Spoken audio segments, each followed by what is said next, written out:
7, 6, 5, 4, 3, 2.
The following program is rated TV MAL. It contains strong language and is intended only for mature.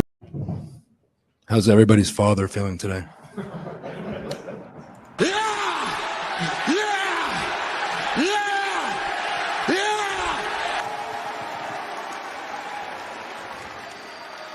Go fuck yourself. It's showtime. It is showtime, ladies and gentlemen, and welcome to the Circle Debate Podcast. And not only is the Circle Debate Podcast, but also the Fanatics Network, ladies and gentlemen. That's right, because I have me Papi Chulo right here, the banger of all bangers, ladies and gentlemen. Banger after banger after banger after banger after banger after banger after banger. Banger, baby. That's right, baby. That's right, ladies and gentlemen. My Papi Chulo right here, the one and only Tim King, baby. Let's go, baby. What's going on?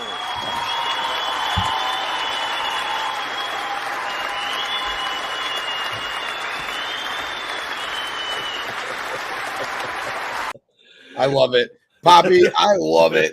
Thank you, as always, for such a gracious introduction. I am so glad to be back on Circle of Debate. I had a blast with you boys a few weeks ago. Had a blast on Wednesday with you in the Psycho Dom over on the TK show. It was a blast. I'm pumped to be right back here on COD this afternoon.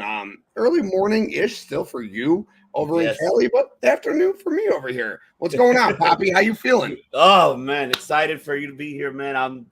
We're family here. That's why, man, I love it. Love it. And by the way, ladies and gentlemen, haven't checked out the Tim King show on Wednesday. Check it out. Had a fantastic time. Oh, man, this was good shit. And, of course, speaking of good shit, right here, the director himself, your director, because I have mine. That's right. Great. What's going on, brother? Directors everywhere. Yeah, there's directors everywhere. But, man, let's kick it off. We're not going to go ahead and talk about the NXT. Not yet. No, none of that. We're going to, or Fastlane, ladies and gentlemen. If you want to check that out, check out the Fanatics Network today. There's a way to recap it. They go ahead and check them out. Follow them, subscribe to the description right below.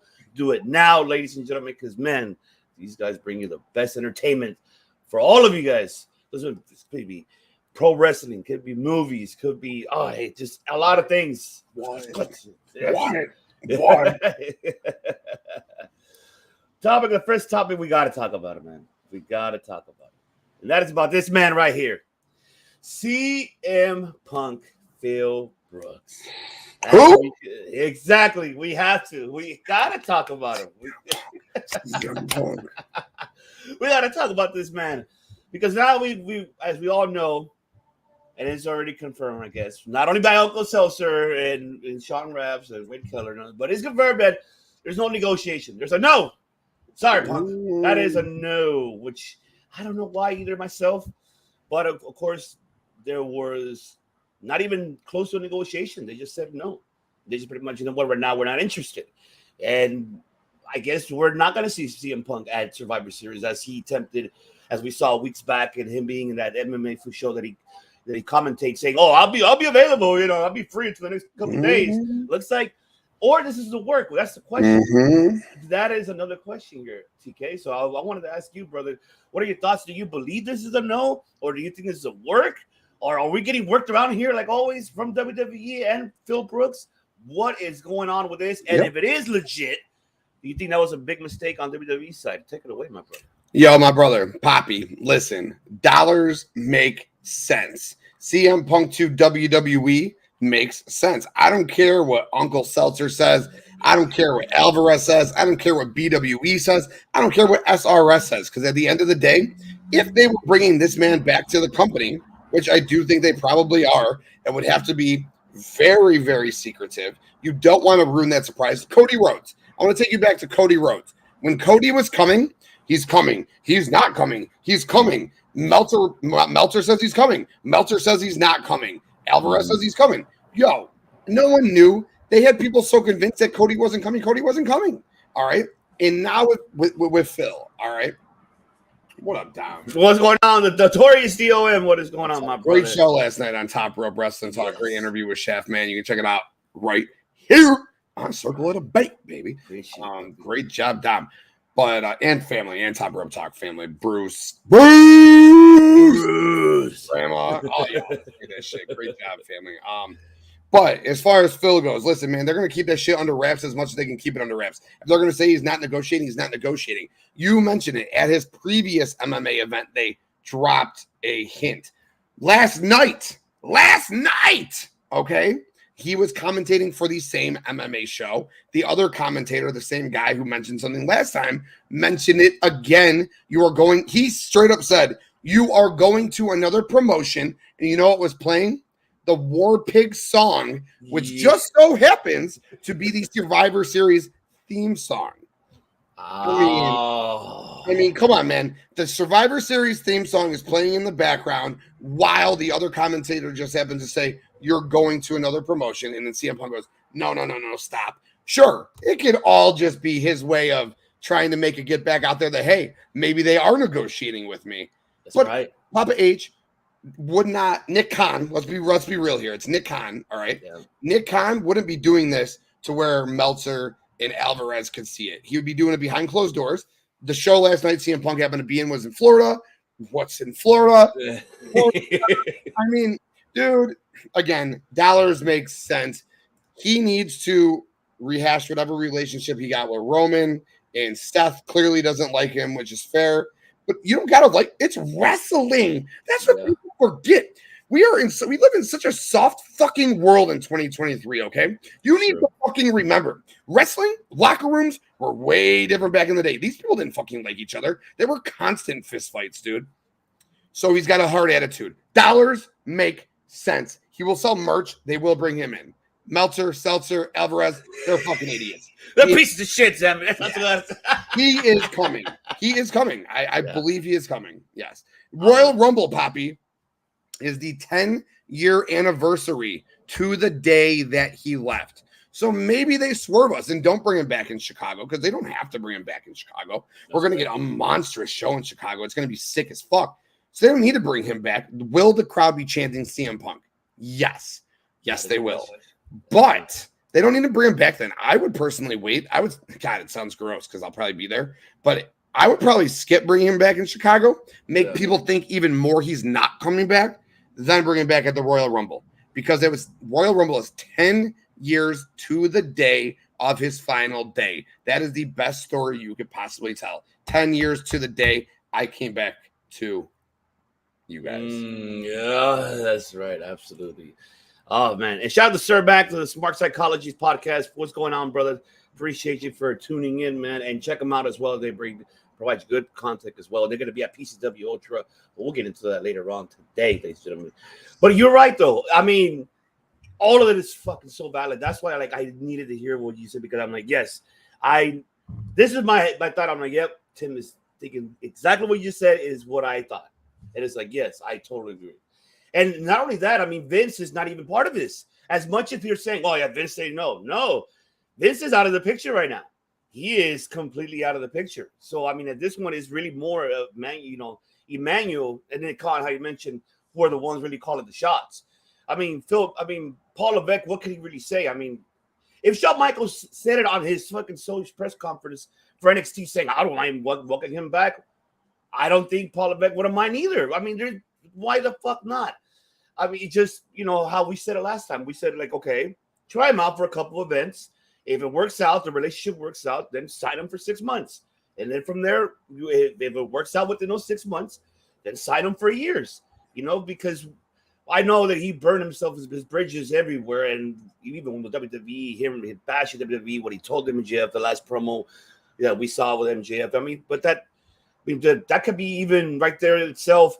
He's probably getting us like, oh, well, maybe he does miss WWE. Maybe he does want to go back to WWE. We don't know what's the mentality of Phil Brooks at this point. So it just, if he does, I wouldn't mind exactly what you mentioned. Even at Royal Rumble, would fucking make sense for him to show up. I don't know when you hear the song, look him, oh the shit, and he comes down. No, come on, like KO starts number 1, CM Punk starts number 2, and they fight throughout the whole Rumble. What up, KPG? What's going on, KPG? What is going on, my brother? Yeah, man. You have Phil come out like number 2 to KO's number 1. They brawl all the way to 29 and 30, toss each other out. They fight at Mania. I mean, dude, come on, it's beautiful. Oh, fuck yeah. Oh, man. Speaking of beautiful, this is beautiful right here as well. And that is, of course, it looks like it is legit. Papa H is officially in charge of now. Yes, thank the Lord. Yes, he is officially in charge. At first, in the beginning, was like, whatever. No, we heard it from everywhere as well. But looks like it is official. It's official that now that Paul Levesque is now fully in charge of head creative. Vincent Kennedy McMahon has nothing to do at all, anything at all with creative or decisions changes at all, especially with the situation that's going down at the moment with him and the SEC. We don't know if it is going to come down for them to actually file it. And if that does happen, then Vince is completely out. He's done. That Emmanuel will have to you're gone, baby. You're no longer my right-hand man. Dana White, come here. You're gonna, even though you're my left hand man, but I need you to take both. And now and there you go. Or it could be Nick Khan probably taking McMahon's place. So that we don't even know that's going to happen taking place. But Poppy, talk about it, man. What you heard about this, and then now that it's official, and of course we heard about with the rumor in your windows. I don't know if it's true or not. Maybe it is about the stock markets of TKO going down because of Vince. A lot of things are happening because of Vince's fuck up, pretty much. I mean, we could literally fucking say that. That is everything what he's done, like all of that pay off under the table. Here, pal, good sex. But yes. But man, now it's biting him in the ass. I mean, bring it up, Bobby. What are your thoughts overall on this? Good.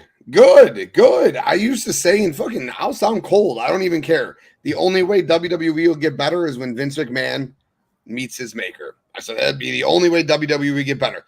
Hey, Vince didn't have to meet his maker for it to get better. Vince just had to have scandal come out on him. Great. Vince had scandal come out on him. He gets to go away. Let's not sit here and pretend that Vince isn't the number 1 wrestling promoter of all time, bar none, not even close, right?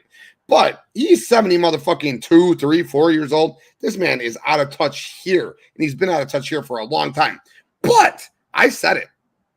You needed Vince McMahon to infiltrate the sale of your company. He is Vince fucking McMahon, who is known in wrestling. There's Stone Cold, there's The Rock, there's The Undertaker, now John Cena, now Batista because of Guardians of the Galaxy, and Vincent fucking Kennedy McMahon. Of course, Hogan, but I'm talking about like from 90s on, right? Yes. Like these are the people who people resonate wrestling with. So you got to have Vince McMahon involved in that sale. But then you could absolutely dig that dirt right back up and say, you got to go, man. You're out. Because that man you got right under you, Poppy, Nick Khan, is got it in the brain. Yeah. All right. That man is there mentally. He's a great businessman, best friends with Dwayne The Rock Johnson. It's true. All right.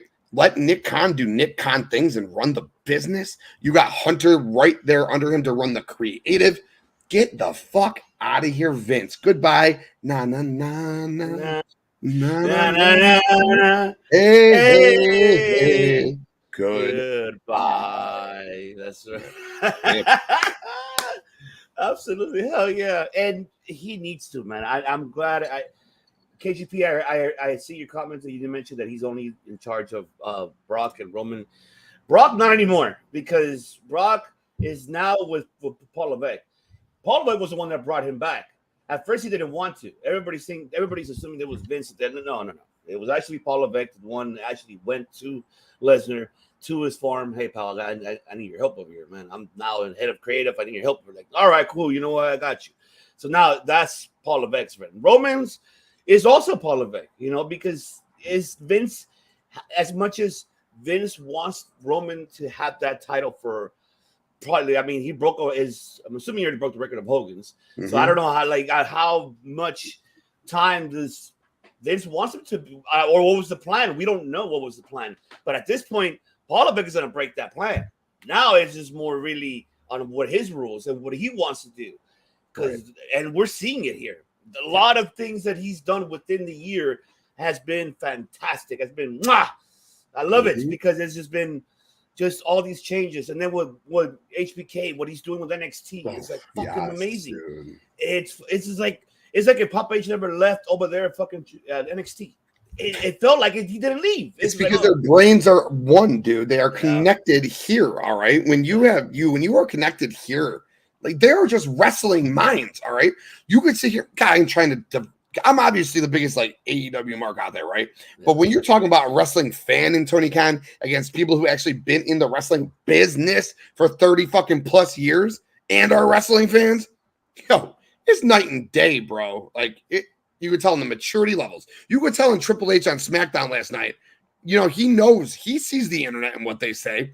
Yeah. Piped in boos for Dominic. He goes, wow, they're really loud. I don't think these are piped in boos. Compared to Tony Khan getting on Twitter and being like, well, my mom was sick a year ago and WWE was trying to steal our talent while I was thinking about her bedside in the hospital. Like, homie, the maturity levels here between these two men over in WWE and TK right now, it is a huge fucking difference, man. And Triple H's and Shawn Michaels are on D-Generation X, are on top of their fucking game right now. Oh, fuck yeah. Fuck yeah. And then I know people, I heard at the top rope, Dom, I know you said it. You said they copied Tony Khan with the press conference, like the media scrum. So what did they did? Didn't WWE do that before? With shows in Saudi. I always thought that they did that in the past. I could be wrong. No, I think so. But I think the one who does it more constantly is Tony Khan. He does it more with that. He does it pre and he does the aftermath, and he does it for every event. In this case, WWE already don't do it for every event unless it's an important one, like how we saw Fastlane. How that was okay, we saw the press conference for that, and I say mainly he focuses more when he's out of the States. I think that's when I think that they do more press conference, more after. Yeah, right. I don't really see them do it here much when they have events here within, it all depends on the card, I think. In my opinion, I think it's all depending on the card. That they're willing to go ahead and talk about what happened, and have the stars that come out. And they do it though, still in character in comparison. So I like both sets. I like both styles. I like the realness of the AEW, but the realness of AEW got Phil on the shelf I still think that could have been a work though. But I like how WWE does their shit, dude. I like how Cody and Jey Uso were out there just fucking chucking and jiving, laughing it up. I don't know, man. They have fun with it.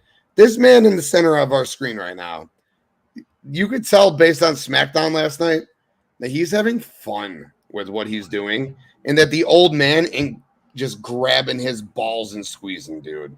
He's having fun. We're big. He shouldn't even be called big anymore. But we're getting big Bronson Reed against Gunther on Raw. Oh my God. Is Vince booking? Vince ain't booking that match. No. We just had Gable and Pretty Ricky and Bronson Reed on Raw. There's a lot of work Papa H got to do still, but he's slowly but surely getting us to where this product could be top notch, top of the world type of product type stuff. Oh, fuck yeah. And not only that, think about this. The stories that he's giving us, the way how he's getting us to be like, what the fuck? We can assume a lot of things, but we're more like, wait a minute, now I really got to tune in to see if our assumption is correct, or maybe it's a different route, because that's where one thing that Michaels is even doing in NXT. I know we don't speak too much of NXT, but NXT in certain levels has us like, okay, I like where this is going. I like how they're booking Trick Williams. I'm glad he's getting that push, even though he lost the belt. Sucks, but we already know the reason. We already know. But just winning the belt though propelled him. He ain't even supposed to be in that match. Exactly. He gets the title win, drops it back right quick. I mean, that boosts him to the next level, right? Yeah. Let's see what I'm gonna say. I'm a fan of AEW to a point, Tony Khan, but Tony Khan is spoiled the rich kid. Let the legends in the back run the show. Dustin, Daniels, Chris Hero, Sting, and even JJ's. Yeah. Fine. Yeah. It's true. It is true. This man trying to run AEW Dynamite, AEW Rampage, AEW Collision, ROH Weekly. That's 4 shows weekly. And he's trying to add in monthly pay-per-views now and going to he was just at Thursday Night Football this week. When do you have time to do all of this stuff? Give someone else the pencil. Sorry, I know it's off topic. The hell no, it doesn't matter. Right here, there's no fuck that. Hell no. Let the people know. Give people what you want. Give them what they want. I want. Give someone else the fucking pencil. That's what I want. Yes, it's you, and I'm glad that. And you know what I wonder though, Puppy? I'm wondering how is Bruce Pritchard taking this, because now that he was so used to being under Vince's control and his mentality. This is a whole different mentality here. Now Bruce's job could be on the line too, because Papa H could be like, you know what? Nah, man, I'm tired of your mentality like Vince. Get out of here. You're done. Yeah. He could do that. He got people there behind it. But good thing Papa H was the one that put a Billy Kidman there. Kidman is still fucking there. He's killing it. Kidman, Tyson Kidd, Jason Jordan, Abyss. Sorry, I can't think of his name right now. Yeah, I forgot. Joseph Park. Joseph Park, killing it, dude. Adam Pierce. These guys in their backstage, Doc Hendricks, Michael P.S. motherfucking Hayes, still wearing the same 5X suits and fucking hats that are too big for his ass, but still killing it. You know what I'm saying? Oh yeah, crazy, bro. Oh man, I'm loving it. I just can't wait for the future and to see how Triple H is gonna book for Survivor Series, Mania, Rumble, Mania. Oh, dude, I'm so excited, man. I'm so excited for all of it, dude. I'm sure you bring it up. I'm sure you'll bring it up, like what happened last night and shit. Oh, we're gonna get into it. Might as well. I know we will. And let's get into it. There he is. Yeah, right on cue, baby. You're right on cue, puppy. There you go. And that is right. The recap here for SmackDown, what happened 24 hours ago, and we got to see it. The debut and the new general manager of SmackDown, Nick Aldis, finally makes his debut on television for WWE. We know he was working back as a producer. They gave him a chance, and I guess he worked it out well. And from there, Papa H said, you know what, let's start using this guy. So let's start using him being a GM. And now we found out that the trade was Kevin Owens, and that's where nah, that's bullshit. Hold the fuck up.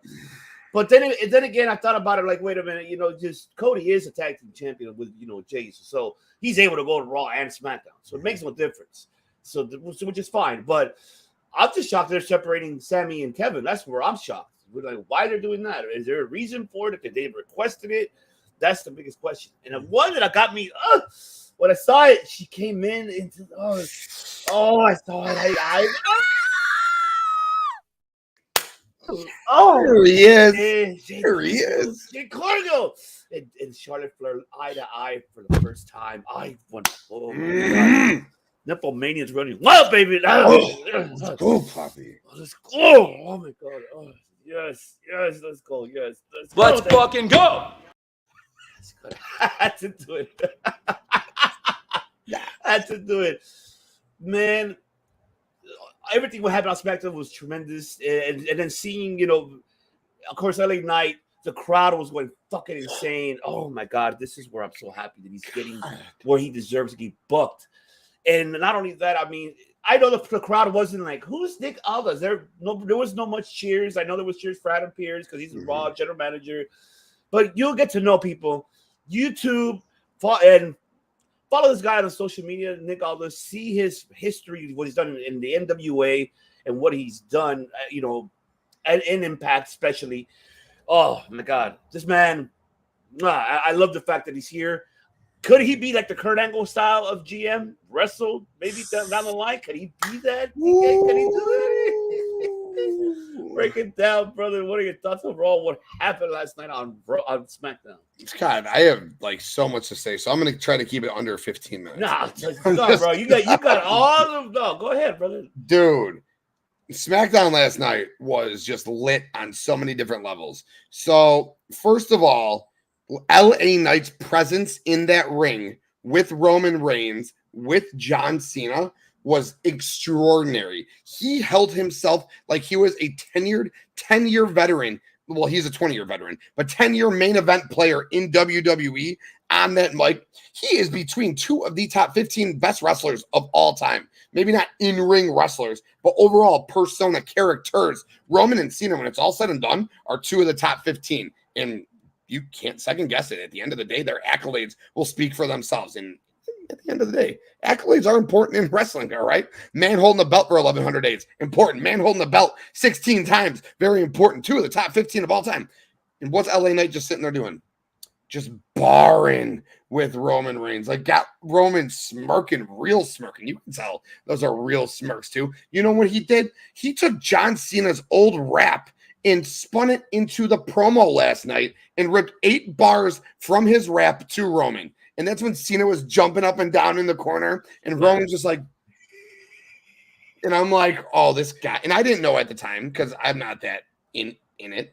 But I went on Twitter, of course, and then I heard the song and I heard the promo, and I'm like, this man has got it. If we didn't already know that he has it, he has it. Do I want him to beat Roman? Hell no. Do I think he's going to beat Roman? Hell no. But you got to remember, and I hate to say this comparison, but you got to remember Stone Cold Steve Austin came up when he was about to break. He wrestled in Fatal 4-Ways with Bret Hart and Sid and oh shit, who the fuck is the fourth? Vader. And he wrestled on The Undertaker. And he wrestled a one-on-one match against The Undertaker in a 20-minute match at In Your House, Evil Dead or whatever the fuck that thing. No, whatever the fuck, whatever. It doesn't matter. 20-minute match. And he lost. And it's okay because they were elevating him. And that would happen when he went into 97. McMahon won the Rumble, but he went on, or before 97, he beat Owen Hart. Won the Intercontinental title with a broken fucking neck, all right? Continued to build himself as a future main eventer. 98 Rumble, I'm fairly certain McMahon won it, but Austin still found himself into that main event. Right. Yeah. And, or no, maybe I think Austin won that one, McMahon won the next one, whatever. However it was. Oh, yeah, you're right. Yeah, it was Austin, and then the next one was Vince. You're right. Yeah. So however it ended up, he then went and took the title from Shawn, which eventually LA Knight will do the exact same thing, but not from Roman. It'll be a different person he takes probably the other belt from. But putting LA Knight in the same ring as Roman, and I love my boy Justin. Upset you're not here. You're probably busy on this Saturday afternoon. It's okay. But Justin claims that LA Knight being mixed up with Roman right now is way too soon. And I say, you put the man with the biggest star in the fucking company because all that's going to do is give him a little rub. And when Solo interferes in that match, it hits him with a spike, and LA Knight doesn't lose clean and moves on to something else. It's just making him look like a fucking star, dude. That's all that is. So what a great start to that show. I'll go on to Cody and Jay keeping those belts. I thought maybe Theory and Waller would win them when they were announced. I forgot about the match on Raw with Judgment Day. Oh, that's Cody, right, yeah. Cody and Jay versus Jimmy and Solo is going down in Saudi. I don't know how I feel about that. I was kind of hoping that Jimmy and Jay would be separate until WrestleMania, but maybe we get this tag title match at Saudi just because. We'll go there. Cody and Roman went face to face for the first time in a long time, and that got me nipple mania, Poppy. All right. Yes, it did. Oh, burning wild, baby. I love the announcements of 2 general managers because I hope that we actually get some sort of a brand split now. You have 100 talented people on this roster. Let's fucking break them down and let's fucking use them, all right? Let's break these tag titles up. You got more than enough tag teams on the roster. Plus, you can build them like a beautiful team like Theory and Waller, all right? So let's split the tag teams up and let's get 2 actual brands. Nick Aldis. It was really sad not to see him get a pop, but at the end of the day, no one knows who the fuck Nick Aldis is, all right? Like the 25% of the IWC who was in the crowd knew who he was. But 6 months from now, this man is going to be over like fucking Grover, dude. And his Dom, hell yeah. right? And his one-liner at Dom, like, yeah, I know you. I really like you. Your dad got me. Got me so hard, dude. So I'm like, see, just he gets it. He's gonna get it. Jade and Charlotte, yeah. Come on. And she looks better than Charlotte already. Like she is just a specimen, man. Like just a fucking specimen of life. I can't wait to see her do everything that we think she's gonna do with with Charlotte and Bianca and Bailey down the road. But my number one thing, and this is the biggest thing I wanted to take out of this was Kevin Owens being traded to SmackDown. At first, it didn't really click here. I didn't really understand why. It made no sense to me. Why are you breaking up the two best friends right now? We're going into War Games. Obviously, we could still have KO, Sammy, Cody, Jay, and LA Knight versus Judgment Day. Dude, it's all good. Oh, man.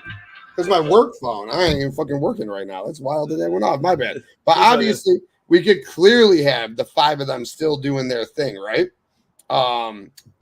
But here's what I foresee happening, Poppy. The reason that Kevin Owens was traded to SmackDown is because he's eventually going to win a world title. We will get KO. We're going to get KO versus Roman 3 at Royal Rumble, where KO fails again, okay? He will lose to Roman for the third Royal Rumble in a row. Roman loses the belt to Cody.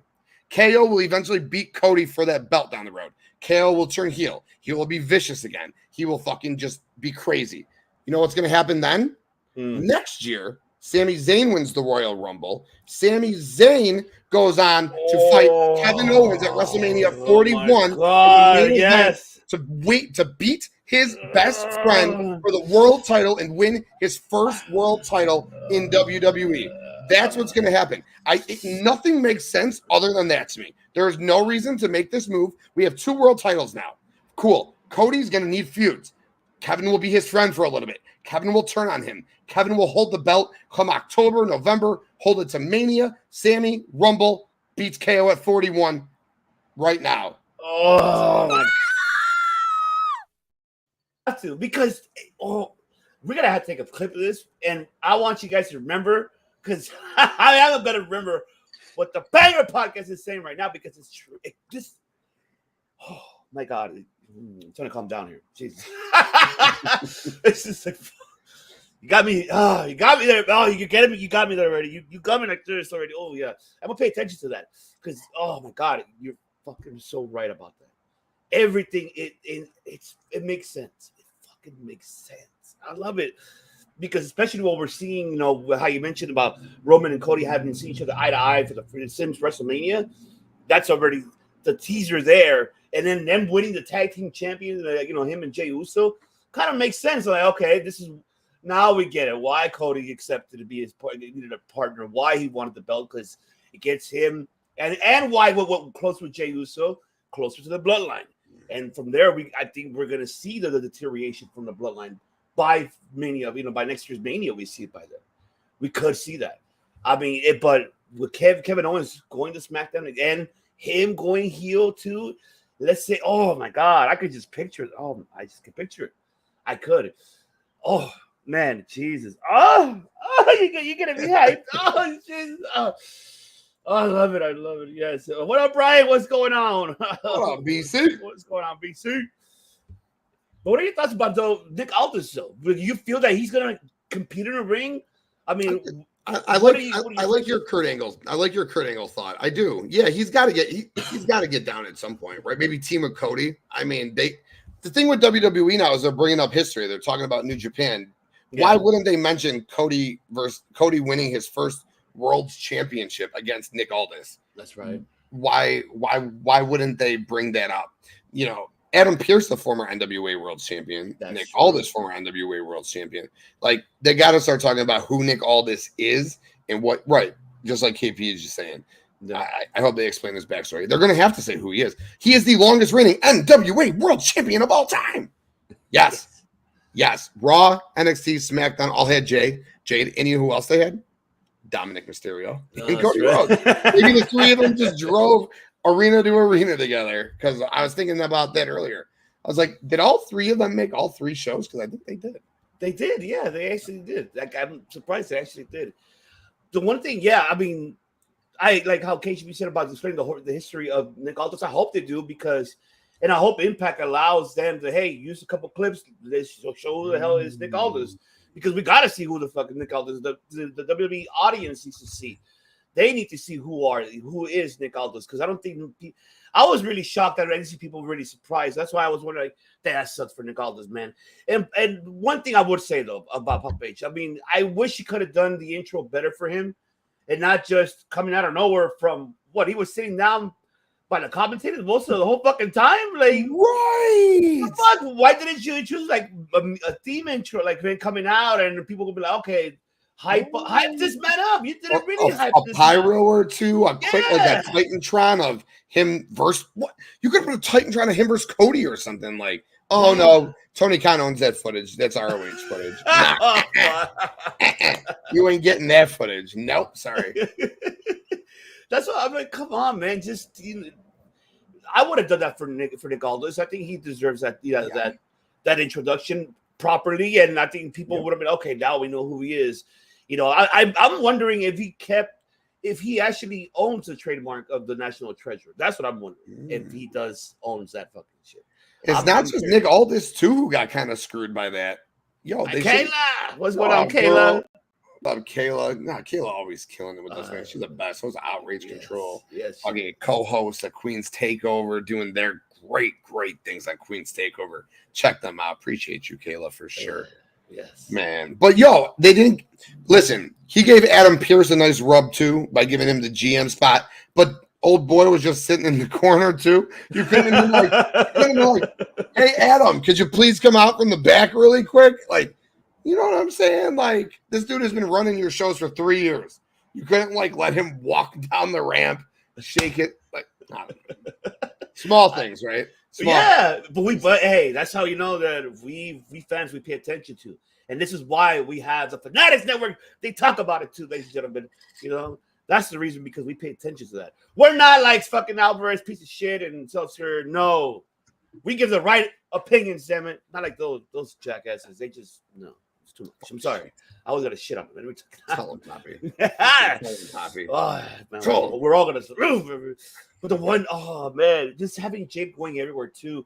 It's now getting it's getting hyped. This is like, okay, when am I gonna see the debut? Now you're getting me now tempted to be like, Triple H, what the fuck are you doing? Papa H, what are you doing? Okay, you're introducing it to everybody. You're teasing us. Stop teasing already. Just fucking give us a ring a debut. That's what I want to see. So good. She has looked like she got more stacked from the time she left AEW to now. She's got lines in places I didn't know you could have lines, dude. I know. I saw. It's fucking crazy, man. Oh, look, yes, Adam Kinnigan is not the old in charge. He already acts like he don't even like Chelsea Green. That's right. What he probably does, Kayla, we never know. But what do you expect for Jade Cargill to? Where will she debut? I know they said that she's going to be now officially for Raw, right? Is that what they mentioned, that she's officially for Raw? Yeah. I mean, we'll see it this Monday. Now with the season premiere.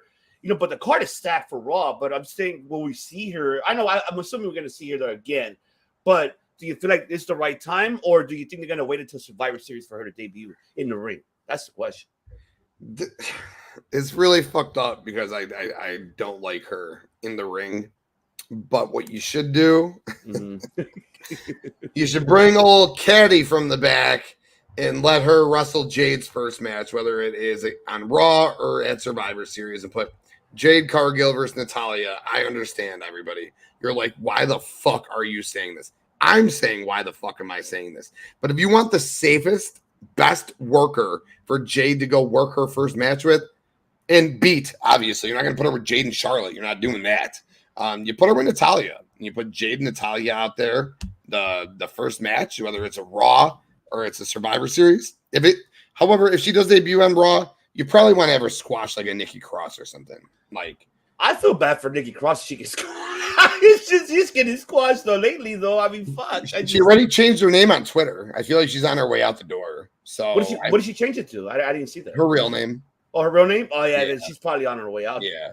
So I'd probably have her beat a former world champion like Nikki Cross, or I'd put her against Natalya. And again, Natalia gross, Natalia icky. No Natalia. That's how I feel. But Natalia, a good worker. So Jade and Natalia, you want a great match on her debut. Maybe it's Natalia. Maybe you know what? Maybe it is Natalia, because you know what I realized too, that I'm not sure if we all noticed that Natalia, when it comes to someone debuting in WWE, she's always the first person to go in action with that individual, and then she's the one that puts them over. Yep. And I think, and I feel, which is why now it makes sense why they kept her, and it was, with all these releases, I feel that she's going to be the next one for, like, I think once Saraya Del Rey retires from the Performance Center, I think she's going to be taking over. I think Natalia's going to be probably there. Hey, you know what? Now she's going to be the head trainer for the women. I think she's going to do that. I have a feeling she's going to, because they still do it anyways. I mean, they have their own gym with her and Tyson. They have it at some facility, and they obviously we've seen, Trish has gone over there, Lita has gone over there with the, people that's returned. I feel like maybe we'll see Jade Cargill going over there. Probably that's when, maybe you're right. It could be Natalia the first one, and her challenging, Jade Cargill. And I think it'll be great, because I feel Natalia will really sell for her and will put her over for sure. That is for sure. I do see that from Natalia, doing that for Jade. But who will be the first feud for Jade? That's the question there. Who do you think? Exactly, right? Do you wait to debut her until the Royal Rumble? And then whoever she ain't gonna win it. So whoever they co-eliminate, she fights. Like, the Royal Rumble in the past has always set up big matches.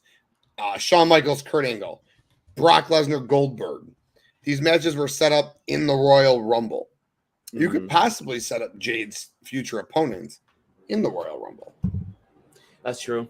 That's true. You're right about that. I mean, that would make sense, because it'll be a whole different. It'll be a brand new year for her to start, and fuck, dude, there's so much she could do with Jade. I'm sorry, it's like because Poppy, do you want to bring her in like I always like Humaga, Great Khali, Ryback, Brodus Clay? You want to put her in just Candice LeRae, Indy Hartwell, Xia Li, Tegan Knox, Natalia? You want to do those type of matches?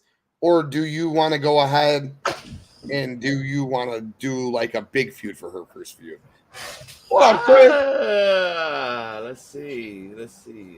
Papi Chulo, the director, el director. What is going on? You're awake?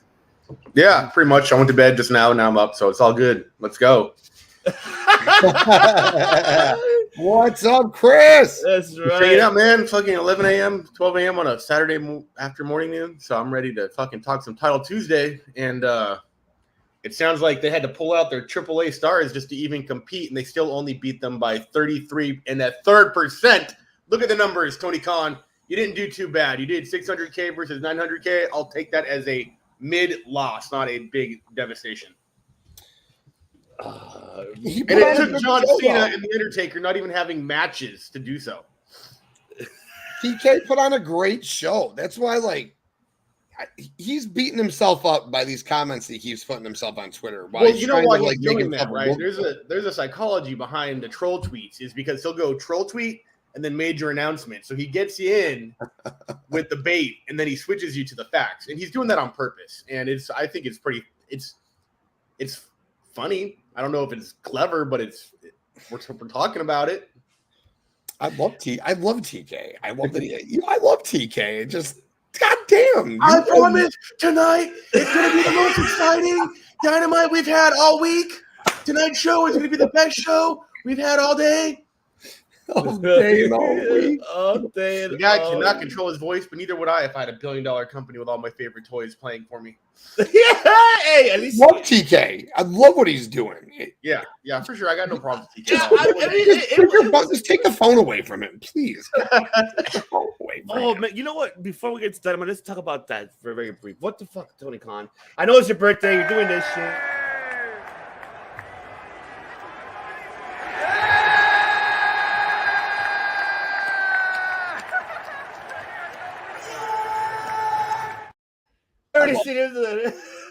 It was your birthday. You enjoyed yourself, but yeah, even look, everybody in the roster at AEW, you mentioned it, Tim, that they want him to put the phone down, man. Stop with the bullshit on social media. You call Triple H and Shawn Michaels assholes, bald-headed assholes. This guy needs to stop. Like, bro, Tony Khan, you need to kind of calm down on your social media, but not even Vince fucking does that. What? Never. Vince doesn't know what a burrito is, let alone a cell phone. He don't even know what is a burrito. Oh man. Oh my god. But jeez. Oh man. But talk about it, TK. You brought it up, brother. Like, do you agree with the other TK?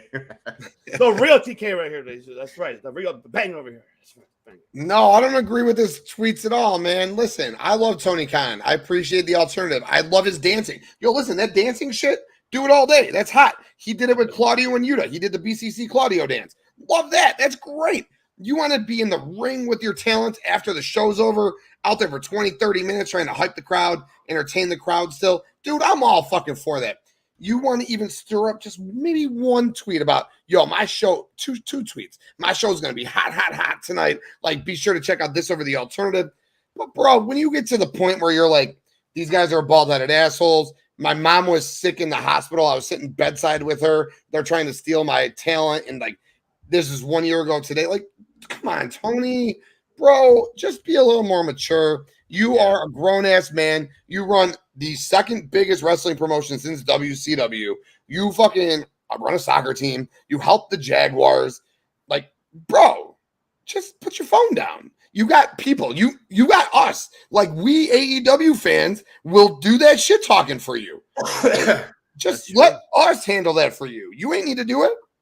That's very true. And you're absolutely right about that. Director, do you feel the same?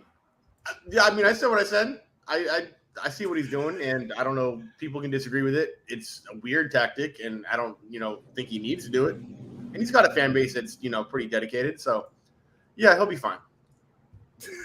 You're like, He ain't going nowhere. He ain't packing his bags. He doesn't have Ted Turner riding his asshole. JJ Dillon isn't backstage with lube. So that's a reference. No, he's got the opposite. He's got the backing of a major, major, major corporation, which is. You mean his Faja?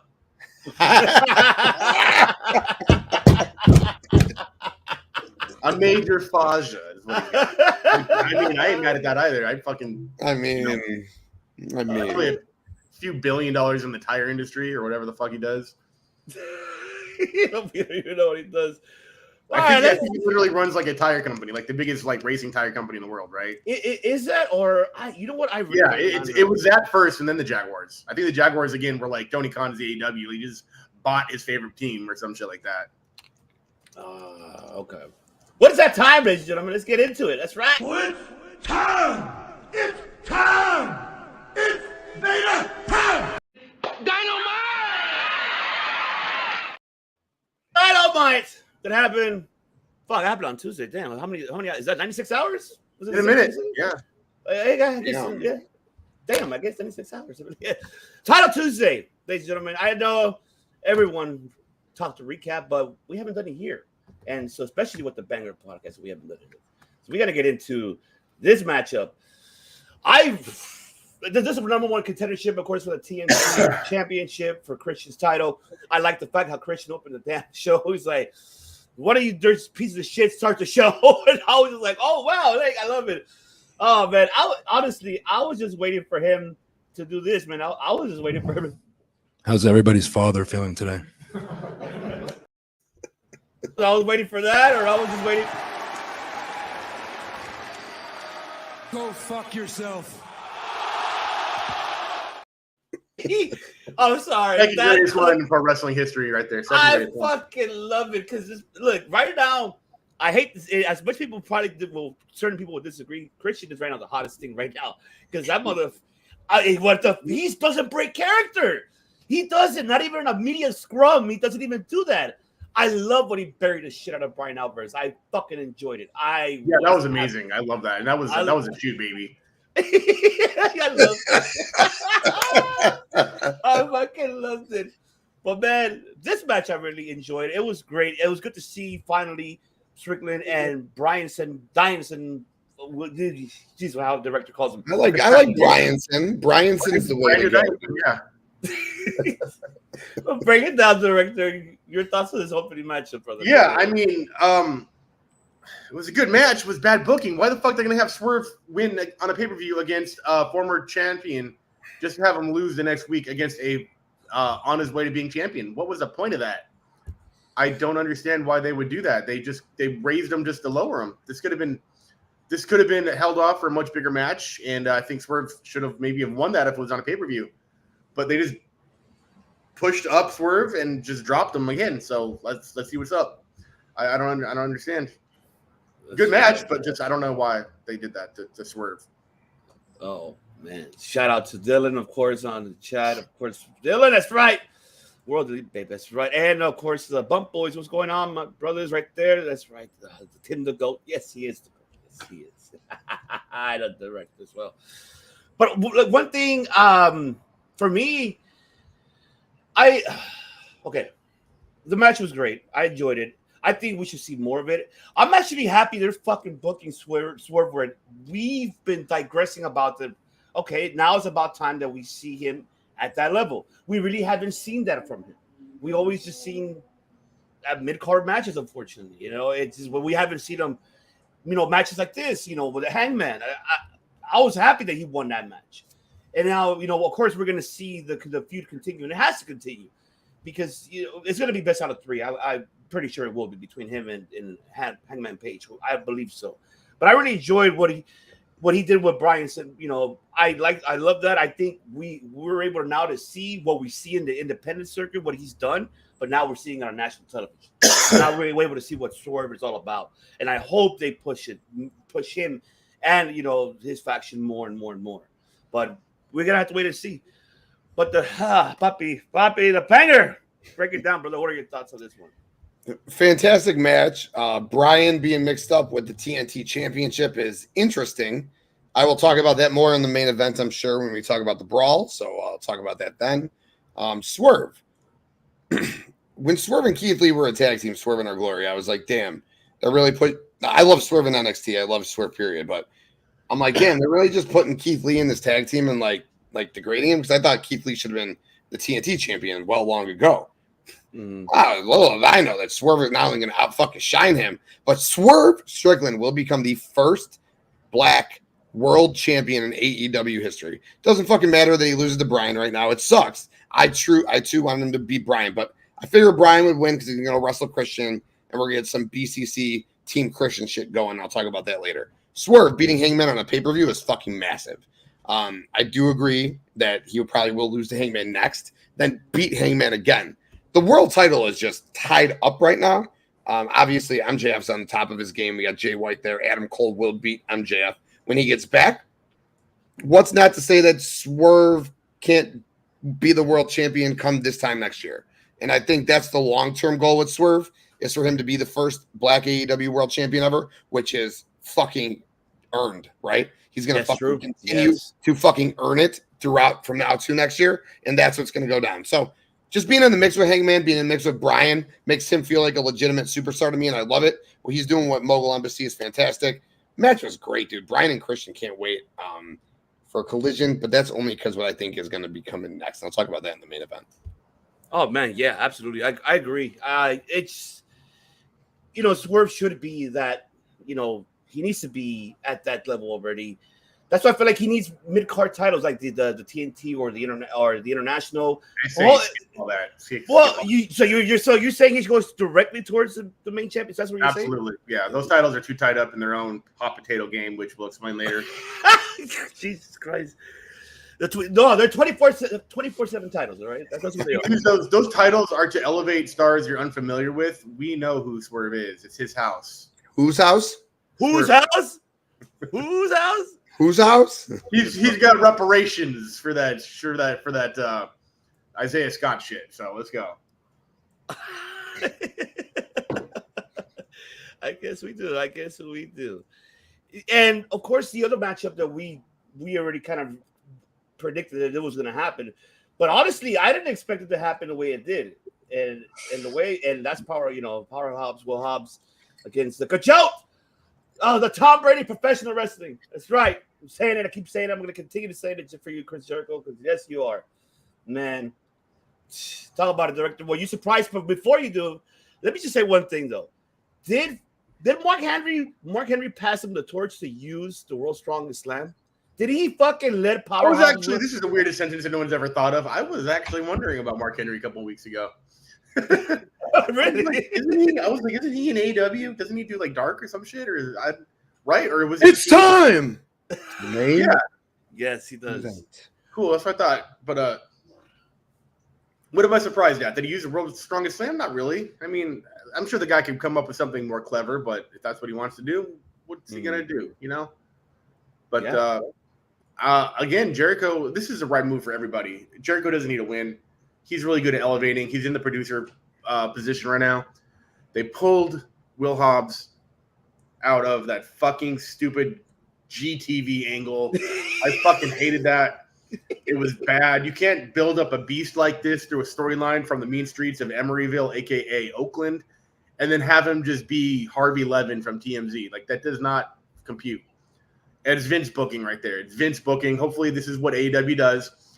They're really good at having a bad angle and then just dropping it and you forget about it.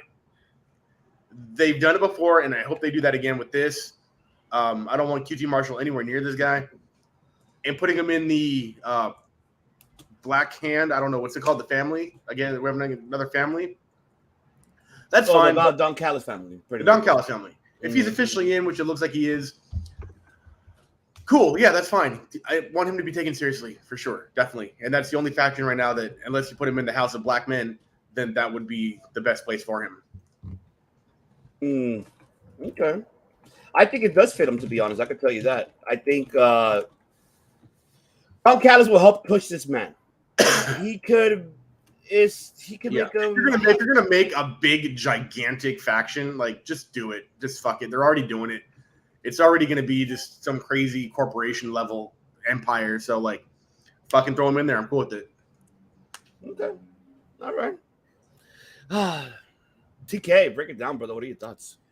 Yeah. So, first of all, the match itself, Hobbs beat that motherfucking ass. I mean, he dropped him out. Jericho got the job on that one. You know, it wasn't some, like, Action Andrade match where, like, it was back and forth, the drama. This was, like, a 1-2-3.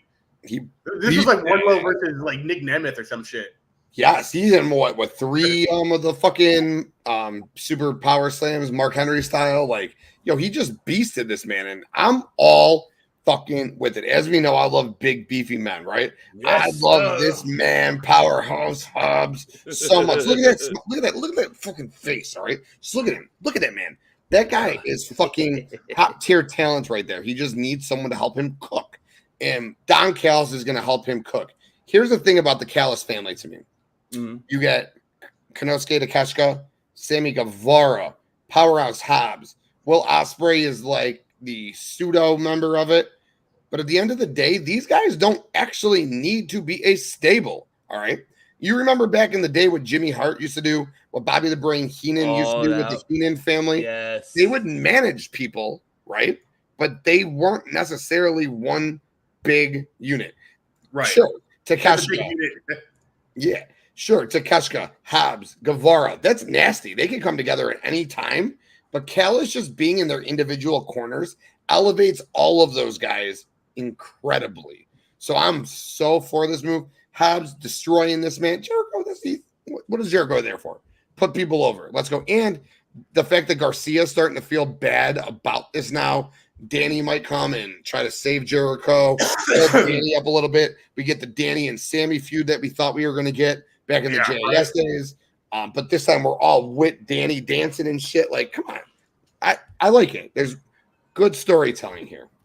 Yeah, yes. Definitely. And there's layers. And there's layers that you had to have been paying attention. You know, AEW does have long-term storytelling for sure. And that's, I mean, like, dating back to, I don't even know what predated the Inner Circle, the Premier, the Pinnacle, and then Inner Circle, and then the Jericho Appreciation Society. It's all one big story. Mm-hmm.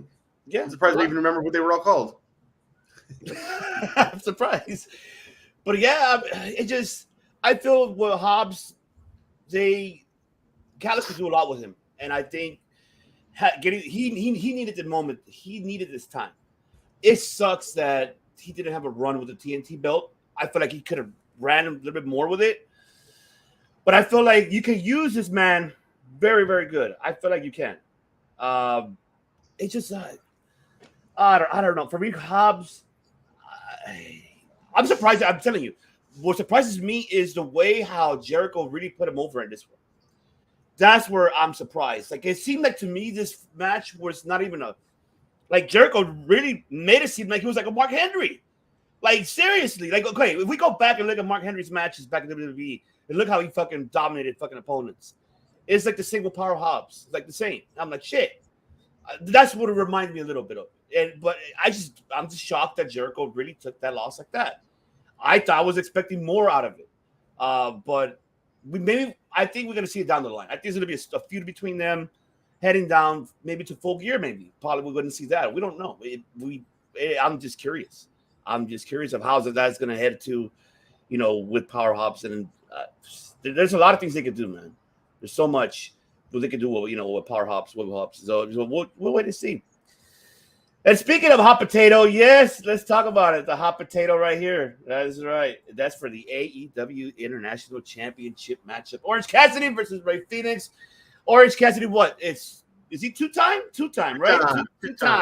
Two-time international champion. Did not expect this. Of course, it was supposed to be Moxley and Phoenix. And you heard at the beginning they announced, Excalibur. Moxley can't make it to the well, tell us why. No, you didn't tell us why. He's not cleared yet. He's not ready. We already know. The man ain't ready yet. But, man, what are your thoughts about that? Good matchup, by the way. But, yeah, of course. Duh, these guys can't do wrong. Well, hell no.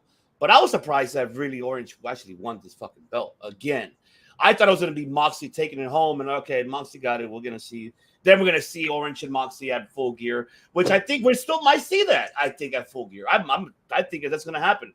I don't think Orange is happy that he won it that way. I think he wants to be happy when he defeats, John Moxley, legitimately, for him to be like, okay, hell yeah, now I beat one of the top guys, a top guy, So, man, I was just shocked. I was surprised. The crowd was really into it. I was really happy, but I don't know where they're going with this hot potato title. That's what it should be called, damn it. 24/7 title. That's what it should be fucking called. Yes. It should be called that. It should be called a 24/7. I'm serious. I'm not going to sit back and take this fucking shit. Bullshit, Tony Khan. You got to take it because damn it, it's 24/7 title. We're tired of seeing this. My weather just turned on. I was trying to Your weather. My weather just started talking to me like it was. What's today's weather, man? Tell us what's. I don't give a shit. I'm not going outside. It's daytime. Ron Burgundy, what is today, brother? Thank you. Go fuck yourself, San Diego.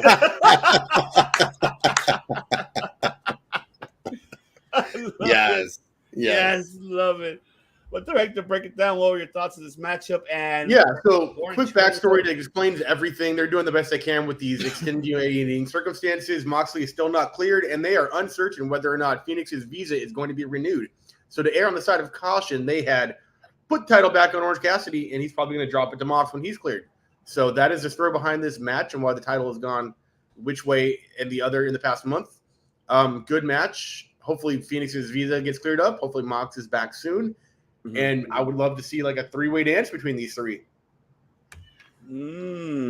So that's what happened. Okay, now we know. So Is that the thing? Did I miss that? Was that the thing? I didn't know that. Wow. It is not his visa future is not 100% certain. Why does this why do they always fucking do this? Like, you guys is it always him too? Is it always Phoenix? It's always him. It's always Phoenix. It's always Phoenix. It's like he files his paperwork the day before he goes or some shit. I don't know the process. But let's not sit here and pretend like Moxley wasn't about to whoop that ass and fucking. Let's not sit here and pretend that wasn't going to be the case. Like Moxley was going to beat that ass, win the belt. Then Moxley's next feud was not going to be Orange Cassidy. It was going to be Jack Perry. That was going to be the next feud. But we'll talk about that again in the main event. This match was cool. It was fun. Nice replacement. As soon as Orange got inserted into the match, I was like, Orange is winning this. There's no way Orange is not winning this match. And yes, just like Chris said, 110% Full Gear, triple threat, John Moxley, Orange Cassidy. Ray Phoenix. It is the only way to settle this. I like that. And having a full gear is the biggest question. That's what I'm thinking. Like it could be Full gear. Oh, yeah. It has Yeah, to. you have to Has go to. with that. Yeah. it has to happen with that. It's like I just hope they make that fucking title what it's supposed to be, because I'm tired of seeing these titles being just jumping around. That's where one thing I will always critique is always the story of a belt. How long you need to have it? Who needs to have it long? That's where I just hate this hot potato shit, man. They need to, Tony Khan got to need to figure this shit out, man. Have Chris Hero. You have Hero there to fucking write for you. Have him. Jesus. Like, this. And see, this is another digression, too, because I want to digress about this man.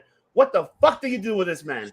That's where what do you do with this man now that he returned? You're doing what you're doing, which is weird because we already know he's a beast. So I guess. Okay, but you had him squash, of course. Yeah, he's on two squashes. He walks out like he's Ricky Vaughn. Yes.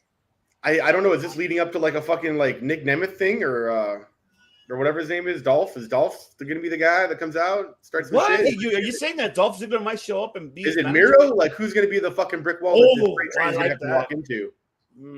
I didn't thought about that. Nice. Because the Hobbs thing's over. Like, don't go back to that train. So what do you do with Wardlow then? Well, you know he does have MJF written on his wrist tape, right? Yeah. He has MJF written on his wrist tape. I don't know if this is the comeback party, so we'll see. Well, it's a very convoluted picture at the top there. So you throw more people in there, and you got like a 20 league cast. So yeah, but I don't know. He definitely does have MJF written on his wrist tape. So we'll see.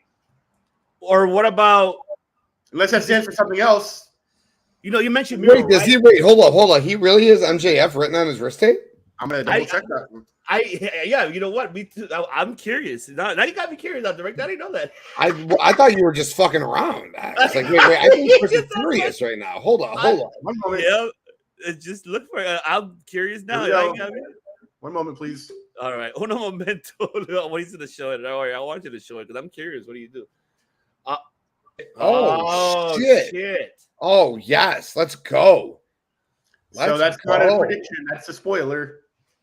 Hey man, when MJF won the belt, I said Wardlow would be the guy to dethrone him for it. He should have been obvious. This is not like it's not like an Easter egg. That was written to be seen. Wow. I didn't know that. Wow. I didn't know that. No. Damn, Chris, way to go, bro. I had no idea. But at this point, listen, there's only one thing for Wardlow to do. I would love to see him fucking part the Moses Sea of all the dudes at the top. That'd be crazy. If like you have like Adam Cole, the Kingdom, whoever the fuck all these people are, and they're all just waiting in this feud, and Wardlow just goes, fuck right off. Oh. And just goes right for him. And they all get the fuck out of the way. They all go like, you got him. Even Jay Lethal will be like, or not Jay Lethal, Jay White. Sorry. He's like, yeah, no, you can take him. We're good. Like, that would be amazing. See, Chris, that would be ideal, right? And ideally, my big beefy daddy would have already been doing this to MJF and probably would have squashed his ass and got the title already. However, MJF's running. He did in a non-title, that's for sure. He did it, and then MJF went and won the title, and then War Daddy did, the TNT title, which is stupid. And Keith Lee's, that's a whole thing for another day. But this beautiful man right here, at the end of the day, there's only one thing and one thing only for him to do. And that is just to go follow Jade to WWE, all right? Because this company is never, ever going to use him right, okay? Especially with Triple H running 99.9% of it right now, that is the perfect time for this iron to strike, or this sledgehammer, pun intended. Yeah. God damn, this could be Triple H's boy. Baby, look at him. He is... Fuck Braun Strowman, not Braun Strowman, Braun Breaker. Like, he's better than Braun Breaker. He's better than Braun. Strowman isn't going anywhere. This dude's better than Braun Breaker. He is athletic as fuck. He's beautiful. He's got the body of a god. This dude is so talented. 6 foot lateral jump.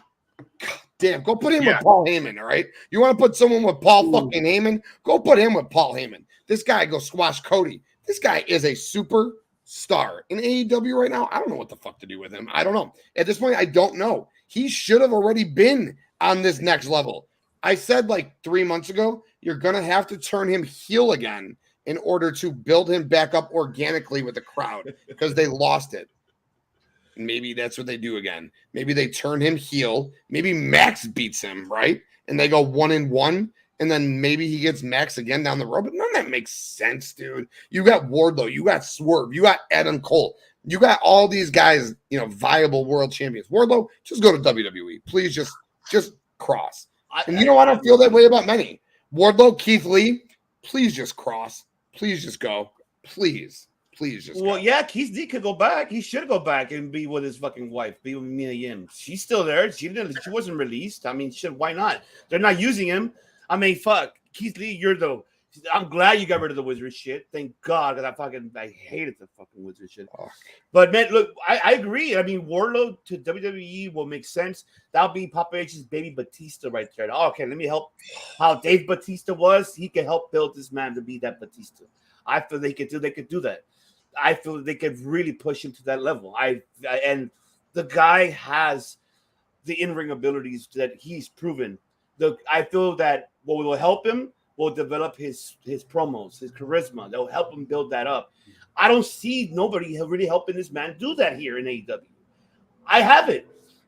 The one thing that I'm afraid of, but I hope I'm not right, because the director didn't mention Miro. Can this be CJ Perry's next manager? Because she managed fucking Wardlow. I don't need that.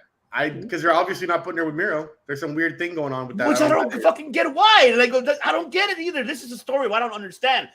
This Miro was praising them. Oh yeah, but my God, sorry God. That's the God he's talking about. And okay, so you're gonna tell me they're not gonna put them together. So unless she's gonna put him through hell, all right, you don't want to obey me, then I'm gonna, bring my army to you. The first person will be what, Wardlow? Could that be the case? Because she managed Wardlow. That's the question. I mean, what do you guys thought? CJ Perry, Wardlow, could that work? Maybe, I guess. I don't know. I have no idea. I don't know what she's gonna bring to the table that we need. No offense, like as far as like same old, doing the Miss Hancock, Stacey Cooper gimmick is kind of getting old. When I was talking about Wardlow and talking about him going to WWE, one of the things that was also floating back here was the idea of putting him with CJ Perry. Yeah. But at the end of the day, you got Miro, you got Wardlow. Who's taking the loss? Neither one of them wins in this feud. Right. And Wallace, I've wanted Miro and Wardlow for the longest time, both when Miro had the TNT title and was dominant, both when Wardlow had it and was not dominant. I wanted that to be the TNT championship feud. At this point in their careers, who could take the loss? If Miro loses to Wardlow, does that help Miro? And Miro has done nothing since being back. Really, he has done jack fucking shit of significance since being back. I don't know, man. It sucks. It sucks to say that I just don't know. Sure, that would be the heel turn that we need Wardlow to have. So yes, I'm with it. But is Miro really the best face at the end of the day? Shouldn't these roles just be reversed? Shouldn't heel Miro with CJ Perry be cheating to beat Wardlow? And that's the feud? Isn't that where we should be here? Yeah, I like that. That's very true. I agree. I totally agree with that, TK, for sure. Oh, man. We'll see what they do with Wardlow. Man, we'll see. Because I have no idea. We'll see. Unless they put him with the Don Callis family, have him and Power Hobbs could get along and be like a tag team division, like the Gates of Agony, how they fucking do a Ring of Honor. They Scott Norton and Ice Train? Oh, Fire and Ice? Yeah, Fire and Ice. Oh my God, yes. Fire and Ice? Yes. Scott Norton and fucking Ice Train. Oh my God. But these guys are beefier and way better wrestlers. Oh, yes. Way better wrestlers. Way better. No disrespect to Scott Norton. Ice Train. Oh man, speaking of that, what a match we had over here. Jay White and Adam Hangman Page. We haven't seen this shit. I haven't seen this in New Japan, to be honest. It's been a long time that these two guys haven't fought one-on-one. And I'm noticing something different of Hangman if you guys haven't. If you guys notice that more his in-rings, there's now more high flying as of late from Hangman's side. He's kind of calmed down on, the heavy hitting. He's more like, okay, you're doing high five moves. We're seeing the old school Ring of Honor Anna Hangman Page in a way. I mean, I enjoyed the match, of course. You know, not try to interfere in this one, and of course, we saw the outcome of it. We saw Jay White winning, of course. We'll get into the aftermath, but I want to talk about this match though. But I really enjoyed it. It was good to see Jay White. I'm so happy. Thank you. I saw this man 3 different times already in New Japan here in LA. I'm so happy to see Jay White. Now he's at the fucking main event level. I can't wait to Full Gear. I just can't wait, and I'm glad he's getting the push where he just finally deserves. I'm just happy. I'm just fucking happy. I'm a fan of Jay White. I'm a big fan of Jay White. But this match was great. I fucking enjoyed it. I fucking loved it.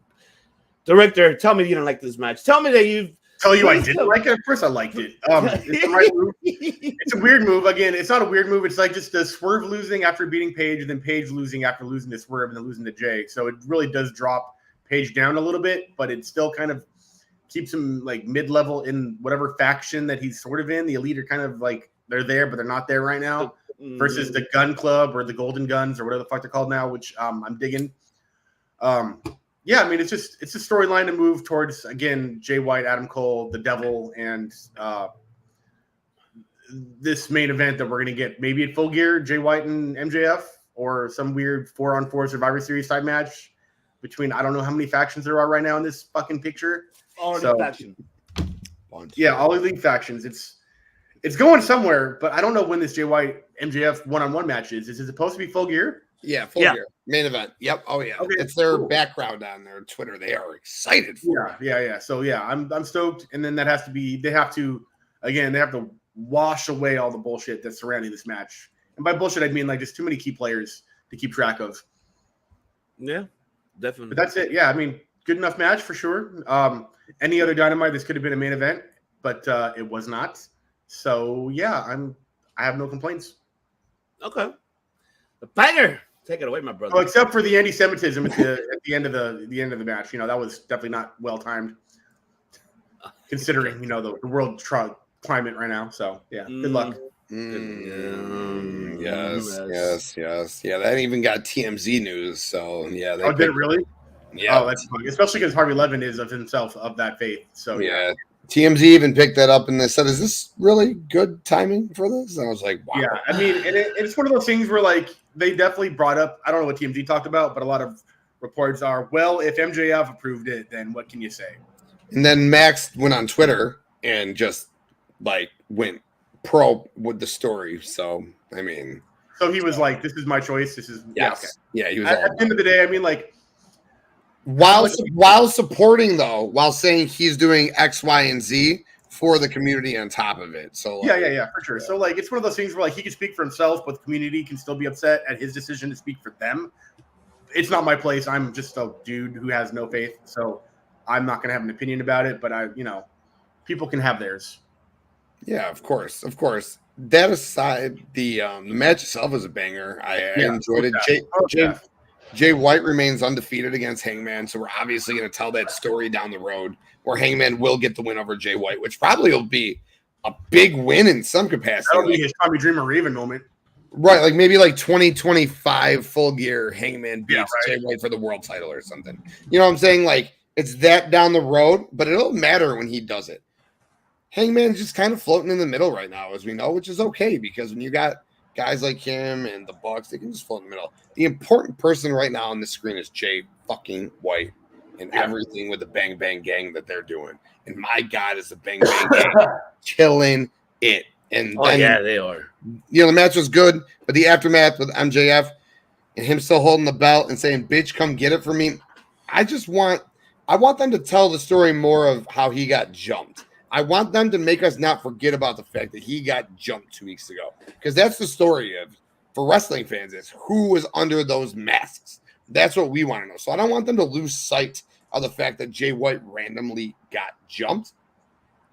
I love Jay White KPG. I do, but he's not beating MJF. Nah, he's not beating MJF. One person beating MJF for that belt, and that's Adam Cole, baby. Yes. And he will be the one under the mask. But that's why I'm saying they need to not lose sight of the fact of the people under the mask and keep telling that story weekly. But this match was fun. the aftermath, minus the roller quarters thing and this, what's going on right now.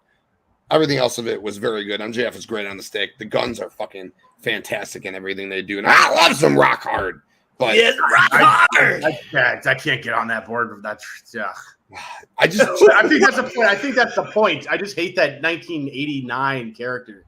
Yeah, I love it. It's so I don't know even who it He's reminds me fucking nuts, dude. He's just I know. It's just I'm just over the scream yelling, coke out fuel. He's Brian Pillman.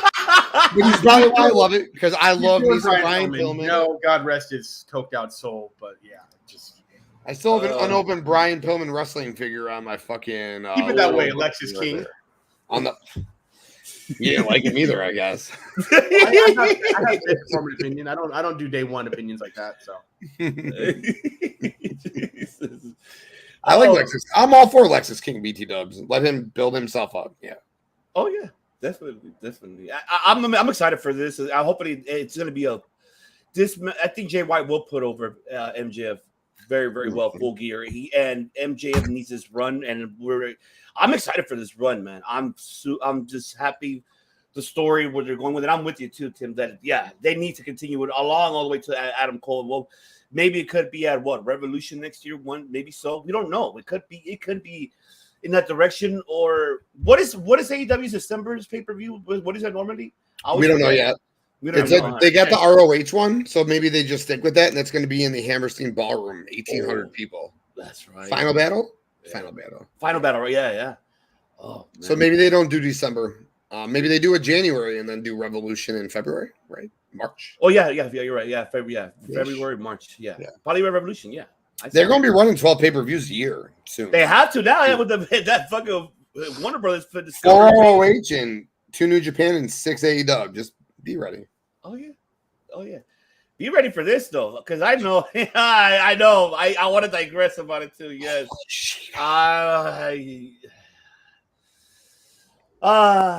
Okay. I digress about it at the Tim King show this past Wednesday, and I'm going to digress it here again because it's fucking got me upset that she lost the fucking belt. She had one title defense, and this is the second one right here, and she lost the belt. I want to know why Tony Khan decided. Whose fucking decision was this? Why? You blew the story between her and Tony Storm. Because I think Tony Storm was the one who needed to win this belt away from Saraya. Now that we see Tony Storm going into that Marilyn Monroe character, which she's doing great because people are loving it, by the way, and I'm seeing that. And even her interfering in this matchup and then everything else. I mean, the match was solid. I was scared for Saraya when she took that German suplex in the side of the ring. Oh, yeah. That was scary. Yeah. But I replayed it and I noticed that, Shida took most of the bump. Not mainly Saraya, so I did notice that. I went back and watched the replay that you could tell. So she kind of protected her. That was good. But other than that, I was just fucking shocked. What? Like, I'm not hating on Shida fans. I said it on Tim Show on Wednesday. I'm not hating her. It's just that this is not the. Why would you give her the belt again for the third time? You're gonna make her bounce it off again, and then we're gonna see a promo. The one, and then that's it. Against a fucking promo, like, will you be in a belt? I don't know. I question this. Why did this happen? Why did this need not to? I wanted Saraya to have the great run that she deserves after coming back from the injury that she was retired because of. I don't get the story. Now, where the fuck the story is going now? That's where I'm fucking digressing. Where the fuck is the story going? I don't get it. I mean, oh man. Tim, fucking tell people, bro. You're with me on this one. I know you. Poppy, come on. Tell me. Tell him. Poppy, I don't get it, man. Listen, I did mark out when Shida won. I jumped up and down a little bit because I love Shida. And yes, holy fucking Shida. I love Shida. All right. I love Shida. Temple, what's going on, Mr. Temple? But Lennox. What's going on, Lennox? Yes. Like, I love Shida, right? I love Shida to death. And when Shida upset, I think it was Tony Storm, I marked out like crazy even more. Mm-hmm. I I figured she would lose the belt to Saraya, and we didn't want to go Tony to Saraya in the UK because they just didn't make sense. So we go, Tony to Sheeta. Sheeta gets her moment in front of fans. When she was champion, it was during COVID. She didn't get the moments in front of fans. She gets to win the belt in front of fans from Tony. People rejoice. People go crazy. We go to the UK. Saraya was on the shelf for 5 years. Her family's in the crowd. Her family comes in the ring when she wins the belt. Big, big, big moments. I didn't think Saraya's run was going to be very long. However, the story they are telling, and I'm not going to beat the dead horse that you just told, Poppy, story that they're telling is Saraya and Tony Storm. So I am very, very confused why the belt went from Saraya to Sheeta. Sheeta's story involves Britt Baker. Her and Britt been going back and forth. She didn't trust Britt in this OGs versus Outcast story. So the only thing that I can see now is Dr. Britt Baker, DMD, comes back and takes her belt, and then Jamie comes back from injury, and Jamie eventually takes it from Britt, and we get the Jamie Britt feud over the belts. Because none of this makes sense to me. Saraya, Tony should have been the first 3-time champion. Love Sheeta. But everything Tony's doing right now. Tony's never even had it once. Tony's never had it once. Fuck that interim bullshit. All right. Her interim reign was like the second best reign, period. But I know what you're saying, Chris. I get it. She's only been a 1-time champion. I agree. I know. I'm done. You know what? I want to hear from you, Chris. I want to hear from you. I don't know. Bruce. Yeah, I don't know what the plan is. Why Saraya should have had a very long-term title reign. She should have been the fucking Orange Cassidy of that belt. So yeah, if anyone deserves to be 3-time, it's definitely Sheeta. But if anyone deserves to be long time, it's definitely Saraya. So I'm at a loss. I have this whole injury wait for people to transitional this title back and forth. Just don't do that. It's hard to keep track of. Yes, I know. You're talking about Nick Aldis, right? Yeah, I think he's talking about Nick Aldis. Did you talk about Nick Aldis, Bruce? Because I'm pretty sure. Yeah, he didn't get a reaction where. Yeah. Figure, brother. Yeah, so that's pretty much it. I'm just, whatever. Tell me you weren't pissed when you saw it. I'm pretty sure I wasn't like pissed because of who did the winning. Like, I'm glad it wasn't like Ruby Soho or some bullshit. Correct. Like, if anyone's gonna keep me not pissed, it's Sheeta. But like, again, it's fair. Saraya should have had that belt till like her contract was up. Jesus. I guess I've been probably, but I do like Tim's point about Britt Baker. Why not? That's one thing. I mean, women. How long has it been? She hasn't got a title shot since the last time. Long time. Long she time, was in like a fatal 4-way, but just contenders matches. It's been a minute. She said specifically, "I don't want to be involved in the title." But listen, when you're the number one woman in the company, which she is, let's be honest, she is. Mm-hmm. You need to be involved with the title picture every 18 months ish. Okay. Maybe this is the time. You give her the belt from Sheeta, turn Britt heel again, who is perfect to come take the belt from her. Fucking strut down. It doesn't need to be that complicated. Right? It doesn't need to be that complicated, though. If they're just making it too complicated. Well, that's because he's a fan and not a writer. I know. Yeah, definitely. It's just they play into this like injury switch, heel flip shit too much with this belt. They fucking they really didn't even tell. And you know what? Now that I'm thinking about it, they didn't even tell the story of Saraya choosing Tony over Sheeta when this whole thing started going into this match, which was like the whole basis of the OGs versus Outcast story. And that kind of bothers me. Thanks, Chris. I'm glad that you brought that up. They didn't. They just Saraya has the belt, and she sort of picked her side, kind of with the kendo stick, and then she won the belt, and then she lost it like a day later, and then she won it back a week later. It's like, all right. It kind of devalues Sheeta in a sense. Like if putting a belt on someone makes you less of a champion, then they're doing that with Sheeta right now. Dom, don't challenge me. What does it say? Y'all don't say Bruce. Don't. I don't want to yell. I got kids sleeping. Hey, don't challenge me. Do you want me to? I could bring it from. We know what. We'll do it next Friday when they on top rope. That's for sure. We'll do that. You know how loud I can get down. Oh yeah. But man, all I know is that they need to figure this out. Just with that title. and I hope Saraya gets it back because she needs to have that back. It just sucks that she doesn't have it, man. That's where I'm at right now with this. So it just, I don't know where they're going with this. If Tony, okay, unless they do this, they give it to Tony Storm. Tony Storm beats Cheetah, and then Storm is the champ. She's defends it against Saraya, and Saraya wins it at Full Gear. Maybe that could happen. I think they could head to that direction. I think so. I mean, but we're gonna have to wait. You got to remember, Full Gear is only 4 weeks away. But so true. So maybe we go triple threat at Full Gear. Saraya, Sheeta, Storm. Maybe that, or maybe we'll see the return of Thunder Rosa now that she's cleared, because now she's cleared. So she can get involved in this mix too. But I think it's too soon for her. I think she should start off low again and to get herself built up. If anything, Thunder Rosa should be in Ring of Honor helping Athena and building that faction. I think Poppy's Thunder Rosa is going to be the one to take the title off of Statlander. She's behind Mercedes. Right. She's behind Mercedes Martinez and Diamante, and who's also battling with Athena. So I like that call. But I think Thunder Rosa is with Diamante and Mercedes. That's what I think. I like that. And she takes the belt off of Stat. And she's a TBS champion on Collision. That's what I think. I love that. Hell yeah. That was a good shit, baby. Yes. Speaking of good shit, I know people are bitching about this, but why? This man was just, he did great. I loved it. I feel that he did great. He was just testing the waters, getting used to in the ring of AEW, and also with a new talent that he never worked for before. So, hey, there you go. Him and Luchasaurus. Wasn't bad of a matchup. I enjoyed it. Great main event. I know we got the interference of Christian. Christian sitting over there by the stage. He was watching the match, and then he was trying to hit Adam Copeland. I got to stop saying Edge because he's no longer Edge. I got to stop saying that shit. And it just and then, of course, Edge stop, Ivan. And he's Adam 5 seconds ago. Oh, my God. I know. You know what? I need to play this so it could be in my fucking head. I need to play this. To discuss here today. Adam! And Adam!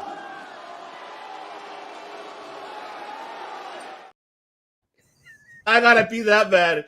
I gotta have that in my head like fucking Roderick Strong has Adam all over his fucking Adam! But this match I enjoyed it. Then of course we saw the aftermath, of course, the beatdown, everybody coming out. It was someone on social media posted, I'm not sure, I forgot who did, or someone made a comment too that it kind of reminded like WCW, like the Nitro, the way how it ended, everybody brawling. But it was good main event. Good for Edge. Got to taste now the flavor of AEW, how they work things. We're gonna see more. Calm down, people. It's not like, oh, you're not gonna see the WWE of Adam Copeland, what he did, in WWE. Give it time. Give it some time. But I enjoyed it. I really enjoyed this, and someone on social media posted the picture of Brian, Danielson holding Christian and LaBelle, and then Edge behind the scene repeating the same thing as Mania when he had Roman, and then Edge was right there looking at too. They were like, I'm pretty sure like Adam Cole was like, "Stop being in my business, damn it!" It could be that. For this. Right? Yeah. But I enjoyed it. It was a great Dynamite. I mean, especially with this matchup. Director, Breakers, you give us your thoughts about Edge debut in AEW, and what's gonna happen with the story? What do you feel? What's gonna happen? I mean, the match is good. They put him up against someone who's imposing and not too fast. So Edge was able to work his equally imposing but not too fast style. I don't know what the timing was. If you were to watch AEW and NXT at the exact same time, I would like to think that Lucha hit that tombstone right when Undertaker hit the chokeslam. That would have been really funny. I think that was a little nod. That was a little Easter egg. That was not a coincidence because I don't think Lucha's ever done a tombstone. I don't know. If he has, I don't remember. I don't remember. He does a spinning one. Did he do a spinning one or no? That's incredible. He does. That's incredible. Oh yeah, he does. Yeah, you're right. He does do a spinning one. Yeah. Cool. Still, that was still not a coincidence in my opinion. The story is sort of now we have like Blackpool is helping Edge versus I don't know what Christian Cage's team is called, so that's that. So now we're gonna get Christian Cage versus Bryan Danielson in the TNT title picture. Is that the thing that's happening? I That's guess happening today, and Collision today. Okay, cool. So, I mean, that's going to go to a DQ because they're definitely not going to have Danielson lose and not going to have the title lose. So, yeah, that's a thing that's going to happen. Yeah, this is fine. You're putting Edge in, or, Edgeland in the, you're putting, you say that. Edgeland is a good one. We're putting Sexton Hardcastle in the right move, with all the, he's got an equal amount of vets that he's worked with before. Actually, I don't think he's actually ever worked with Daniel Bryanson. I think that he was on his way out. I don't know. Have they ever worked directly together?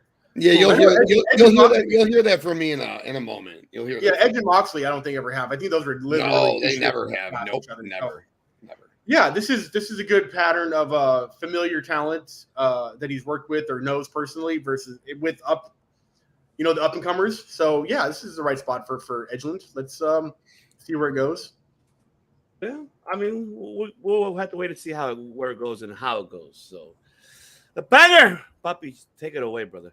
I've made 2 teases tonight that I was going to wait till the main event to talk about what I want to talk about. Now I'm waiting. Here's the main event. All right, so we got Edgeland versus Luchasaurus. All right, and great match. Luchasaurus vastly underrated. Luchasaurus since day one in AEW, great talent. Love everything he's doing with Christian right now. Christian's on top of the world. Here's the thing. The match was fine. It was good match, whatever. Edge put Luchasaurus over like crazy. Luchasaurus got 80-90% of the offense in throughout the match. Edge gets the win. Aftermath, we get the BCC involved. We get Edges there. We get Christian and Luchasaurus and Nick Wayne. Like Chris said, I don't know what the fuck we call it. We call it Christian's crew. I don't fucking know. we get fucking the elites out there, not just the elite, just Hangman. Then we get the Mogul Embassy out there, like in no order. Obviously, all these people are out there, but in no order. Here's what's happening. All right, Chris had just asked, has Edgeland and Bryan Danielson ever crossed paths? Yes, they have. Bryan actually cockblocked the fuck out of Edge, and I mean he cockblocked the fuck out of Edge. Edge won the Royal Rumble. Edge was supposed to get a one-on-one match with Roman Reigns. Who was in that match? Bryan got involved in that match. It was a triple threat match. It was Bryan's last PLE match in WWE. It was Edge versus Bryan versus Roman. Roman stacked Edge on Bryan and pinned them both. Jesus Christ. All right. But Edge has this personal beef in his head. This thing, JD said it best. Russell Brad podcast, check her out. She is the best. She said there's no way in fuck you bring Edgeland in to make him a heel right away. You have to let the fans cheer him because they're going to cheer him. Awesome. This is the way you bring him in to let the fans cheer him.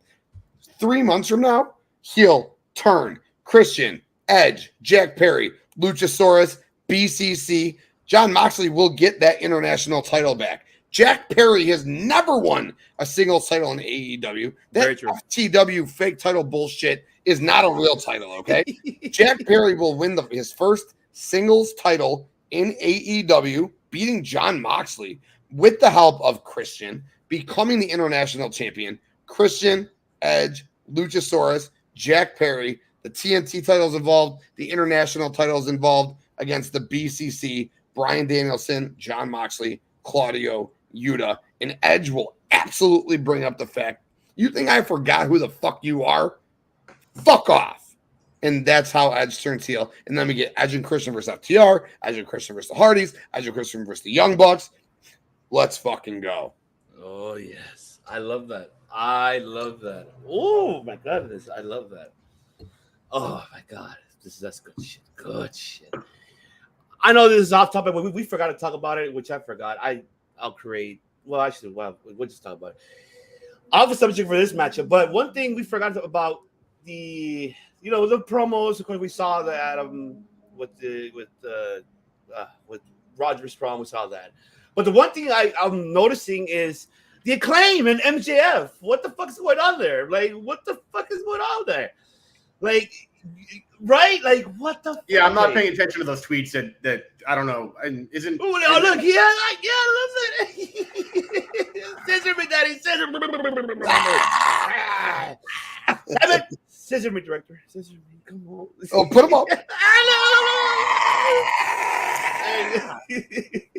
What's up with that going down? That's where I'm curious to know of you guys. Like, do we see maybe a week before Full Gear? Could we see maybe them like a eight man matchup, tag match? For you got the Acclaim and MJF versus Bullet Club, which will be what, Jay White, Juice Robinson and the Guns. Could we see that happening maybe before?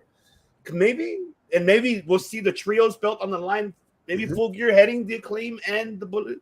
I mean, Tim, what do you think about that? What are your thoughts? Oh, dude, yes. Yeah, we know Max and Max are really good for, like Dango said in the chat, Max and Max are best friends in real life. They're just having fun right now. And that is where they kind of did a segment 2 weeks ago where the Acclaim came across MJF, and, there's that little thing. This week, Bullet Club said, "You have no fucking friends. Are you kidding me?" Acclaim comes up. Just Max says, "We'll be your partners." Billy and Anthony look at him like, "Are you stupid? We don't want to team with him." And Max goes to Anthony, which is the best part of it. He goes, "He's just playing hard to get," which I love. Yes. You know. So like that was super cool to me. Poppy, I don't know if I remember saying this on Wednesday, but I'll say it again. It'll be the Acclaimed and Daddy Ass against Juicy Boy and the Guns. Yeah. Daddy is going to turn on the Acclaimed. You did Again. Yep. Daddy's turning on the Acclaimed, and Daddy's going to join Gold, and he's going to help his boys win Trios Gold. That's what I think is going to end up happening. And the Acclaimed then goes back to the tag division. Maybe they'll wrestle Edge and Christian, but, Yeah, I mean, that's good. Yeah, I remember you did say that on the Tim King show. You did say that he might turn heel on this one. Maybe he could do it on Full Gear, then have them win the Trios belt. And he will be with the Bullet Club. So he'll be like their fucking Gato. Like Gato is like what? Yes. Wouldn't he look perfect in one of those like shirts that just go like here and gold, swolled out, helping him cheat to win, sucking it all over the place? I mean, he'd be perfect, dude. Perfect. Oh fuck yeah, he would be perfect. Oh man, definitely. All right. Let's get into the last topic of the night here. Preview of Collision. I got to go. I appreciate you guys. I will see you next time we do this, whenever that is. You guys have fun. I will see you soon. Later. You're the best, Chris. Have a great night, bro. Cool. It was nice seeing you, man. All right. So he had to leave. Damn you! Why you got to do this when I'm doing this? But yeah. You could have mentioned it on the chat, damn it, but it's fine. All right, well, I'll do the layout while we're talking about it. Yes, Collision, man. Collision, Poppy. What do we got for Collision today? The main event, of course, we got Christian Cage defending the TNT Championship versus Bryan Danielson. But we got a lot of action in, of course, as we got Samoa Joe versus Willie Mack for the RH TV. That's meaty men fighting each other.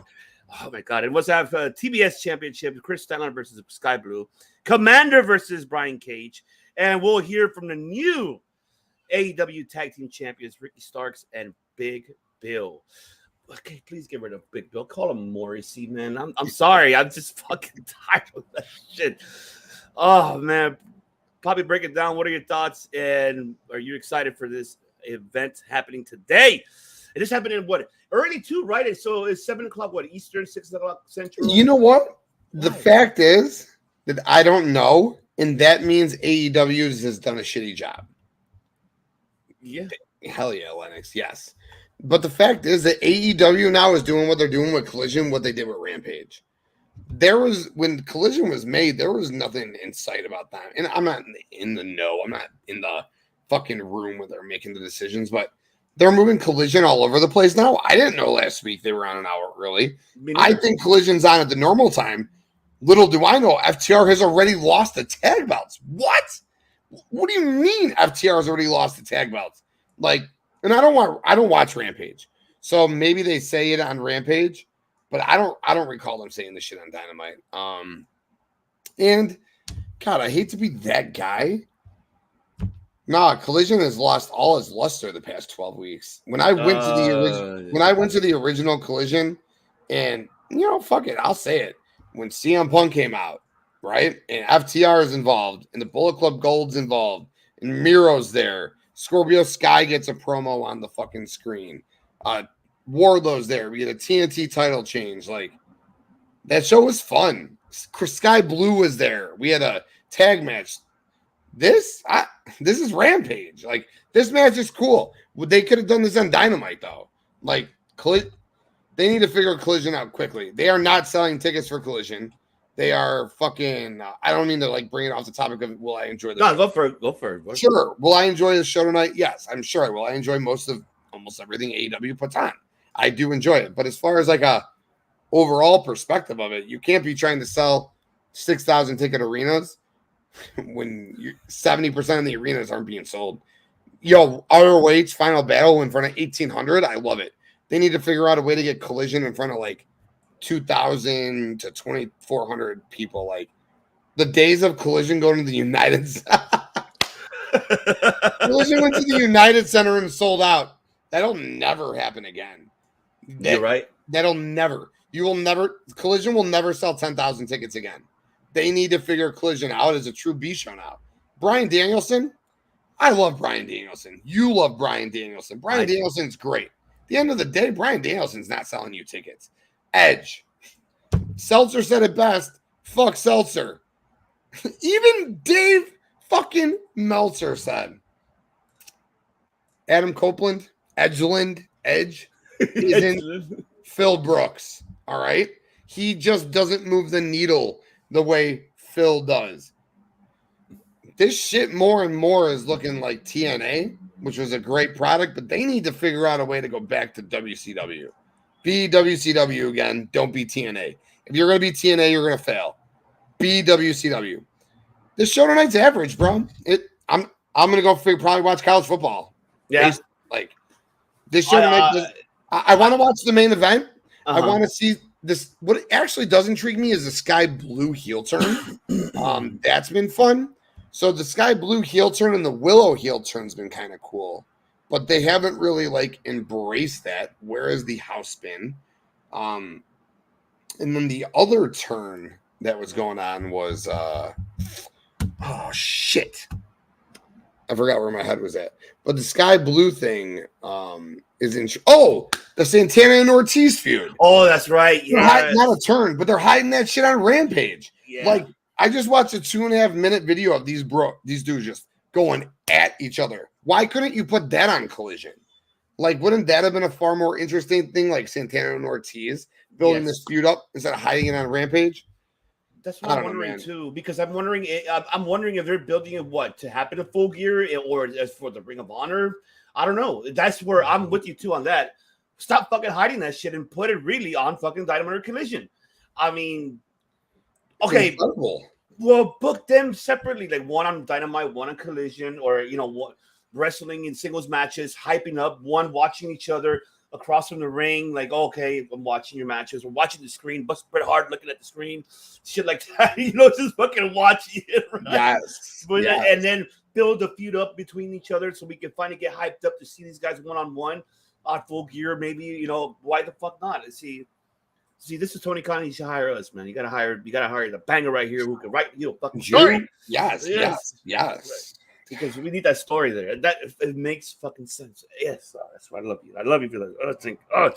I don't mean to sit here and ragtag on this show and I don't want people to think it's because CM Punk's not there, because they could do it without CM Punk. The problem is it's just not interesting shit. Like, the whole show ain't interesting. Like, Brian Cage and Commander, that's Rampage. Samoa Joe and Willie Mack, that's ROH. Big Bill and Ricky Starks. Why are they the tag champs? That makes no sense. I have no idea. Statlander and Sky Blue, cool. I'm with that. That's fun. And Brian and Christian's fun. But this is a far cry from the first Collision. Where is Miro? Like, where's Andrade? Where's the House of Black? What is this show? What is this? God, I don't mean to sound so negative, but what is this, dude? Yes. It's a Collision. What a downfall. Yeah. I mean, we could say, we have to say it is the truth. It is the truth. As much as We hate to say, but it is the truth. You're Yo, absolutely these fucking pieces of shit ran a victory lap in the ring in Chicago the night that fucking Punk was fired, the Young Bucks. Where are they? Where's Hangman? Where's Kenny Omega? Where's Chris Jericho? Where are they trying to where are they? You want a Phil gone? Where's FTR? Where? Scorpio Sky, Ethan Page, where are they? Even What KGB is right this? there. What I is know. this show? I Yeah. love Willie Mack. Samoa Joe and Willie Mack, get the fuck out of here. Go to ROH. Brian Cage and Commander, go to Dynamite or go to Rampage. Yeah. Stop it. Just come on, man. Yes, Joke. because you don't. It's a joke. joke. You don't want us. You don't want us to be this Joke. way, man. Huh? This is whack. I can't get jiggy with this shit. Yo, Poppy, this shit's gonna be at like 250,000 views at some point. I swear to God. Just watch, dude. And I was in the fucking irregularity that I was arguing that they'll consistently stay at 6 or 7. But of course, that was with Phil. Yes. Yes. And bring Willow there too. Sky, Julia, and Willow. Yes. Have their own fucking female version of it. Why the hell not? And then create Yes. a women's trio champion. Why the hell not? Because now that you have, this is where another digression. I fucking build now that you lost your top star, and I hate to say that, but it is the truth. You know what? I don't hate to say that. It's the truth. That's why Jade Cargill left, because she knew that there was no what's going to be next for her. Nothing. You were not going to give her a shot at the women's championship, which she should have been. Because that would have been interesting to see for her to actually win that belt, stay undefeated, have 2 belts, and that would have built up the character and build up more of the intention. Like just put asses on seats, because that would have been, oh my God, hell yeah. We want to see someone to dethrone Jade Cargill. And that could have been perfect to do with Jade Cargill. Have her undefeated, having both belts, the TBS and the women's championship. They could have done so much shit with it. There's so much. Or even just drop the TBS because she won the world title. Yeah. Yes, KPG. Spit it. Yes. Like what? That's dude, I watched that promo today and I was because I want to watch Rampage and I was like, why isn't this on TV? What the fuck? Real TV. Like, damn, dude. Those boys went at each other, dude. Santana thinking Ortiz is complacent. Ortiz thinking Santana's a fucking narcissist. I'm like, yes, let's go. I love it, man. Oh, man. This is going to be fantastic here. I can't wait. Yeah, I'm going to tune in the main event too, brother. I'm going to watch the main event. I get why they, FTR, I guess is a work. I thought it was because, I think it was a Cash or so one of them got hurt that are legitimately hurt, but I guess it's not. I guess it's a work. But I don't get it. Why would you dethrone them? And then is this a build-up for what, the Bucks? Because remember, Bucks has a title shot unless they're going to make this a triple threat match at fucking Full Gear. Have Ricky Starks and Big Bill versus FTR versus the Young Bucks, a triple threat for those tag team titles. Unless they're heading that direction, this is where I don't know where the fuck they're going with. This is where I'm lost on that. That I am lost. I have no idea what they're doing after that. So it's fucking crazy. I was thinking like maybe the Bucks beat Big Bill and Ricky, but that's what I was thinking too. If the Bucks hold the tag in ROH needs to go. No, I'll stop. Well, that's a topic for another day. That's like a 20-minute conversation. Yeah, it's just those belts. They need to merge. AEW belts and ROH need to merge together ASAP. That just might as well. You're not doing nothing. Way too many belts. Yeah, or just let it stay there. Have the title just to stay there at Ring of Honor, or just use like Collision, just like how you're using Collision, right? That's fine, but don't have that be only just for the TBS and for the Ring of Honor belts. That's fine. But no, don't bring, or at least one belt out of the mid card, which is the TNT or the International. Have it there only. That for Rampage and Collision. Let Dynamite have the rest, which is, of course, the tag team titles, the trios titles, the women's title, and keep it that way. Like separate brands. Fucking just keep it that way. They have 120 wrestlers, all right? You and I could sit here and do a draft of AEW's roster, okay? And fucking break it down into 2 fucking rosters. There is no need for the ROH shit. ROH, do you understand the ROH titles right now? Samoa Joe. Why? MJF and Adam Cole. Why? The Elite. Why? Athena. Cool, I get it. You want to build ROH, you put Athena there to help build ROH.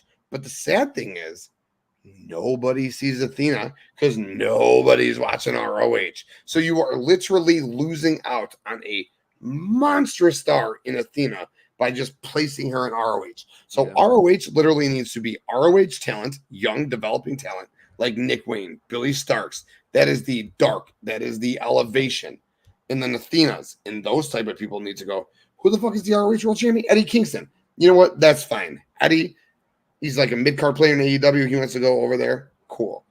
But, man, they really need to segregate ROH from AEW because it's so random. Like, why is MJF and Adam Cole defending ROH tag titles? It's just like, it's wacky to me. I don't know. You know what I'm saying? I'm with you. I'm absolutely with you on that, puppy. I'm with you 100% on that. It's we're gonna have to wait to see how it's gonna turn out today and see what's gonna be.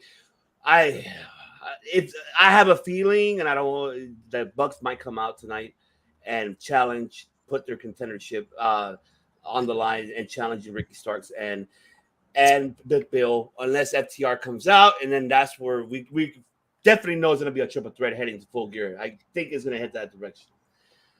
Now I want to see fucking Collision fully now. I just wanted to see the main event. Now I want to see the whole shit. Yeah, I can see the Bucks. You're right, man. I guess my man KGP. You're right though, Poppy. I can see the Young Bucks coming out and confronting Big Bill and Ricky Starks tonight. That would be dope too. But the problem is, Mrs. Temple, then Powerhouse Hobbs is locked away on ROH. Mm-hmm. I want Powerhouse Hobbs being like the fucking TBS or TNT champion, but like dominant TNT champion. That's right. Even Hobbs and Takeshka's tag team would be nasty. Like, oh my God. Hobbs, Takeshka, and Sammy in the trios division. Like, that's a cool tag trios champions. Like, there's a lot of fucking options. Oh hell yeah. A lot of options. A lot of options. Oh man. Speaking of options, ladies and gentlemen, we appreciate you all for being with us today. But before you go, don't forget, for all your SoCal Pro Wrestling fans out there, do not forget we still have a giveaway, of course. The 2 free tickets we'll give away for Southern California here, PCW Ultra, October 28th, creature feature.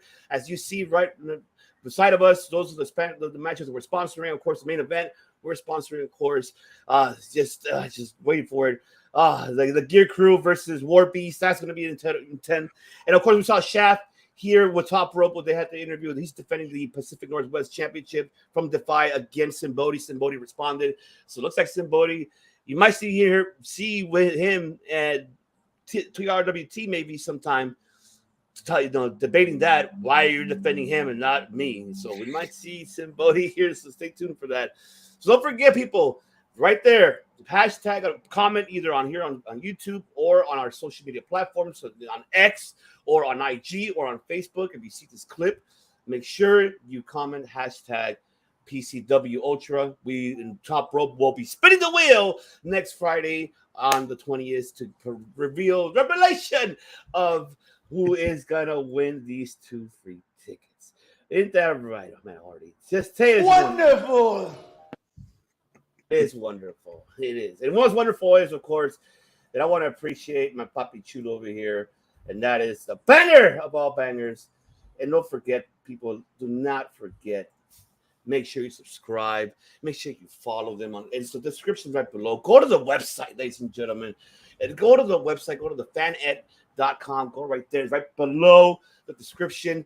They have incredible, fantastic, wonderful content for you on that website. It provides you not only just professional wrestling, it also provides you sports with MLB, NFL, what's going on. Matt Daddy is there, man. Shout out to Matty Daddy. Shout out to Street. Shout out to everybody. To JD, Nick, of course, Bakley, everybody out there, Kayla, all of you guys, man. Board Elite, of course, has just joined into the Fanatics Network. Congratulations for, of course, Dylan and Marcus, of course, and Jordan.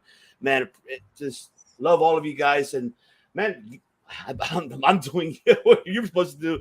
But, man, that's a little Papi Chulo. Like, man, continue where I was. You did it for me, man. I ain't got too much to do. You're the best, man. And what's the best is the Circle of Debate Network, man. Right here on this network, you have such great stuff. You got the flagship Circle of Debate weekly. Dude, our boy, Mr. Money, Mr. De Niro, back in the house every Monday for Raw Dogging It with De Niro. And you know you could find him right here on the flagship Circle of Debate. You got the Meathead podcast with Bruce and that stud Morgan. Check out the Meatheads podcast. You got the MMA show Wednesday nights coming soon.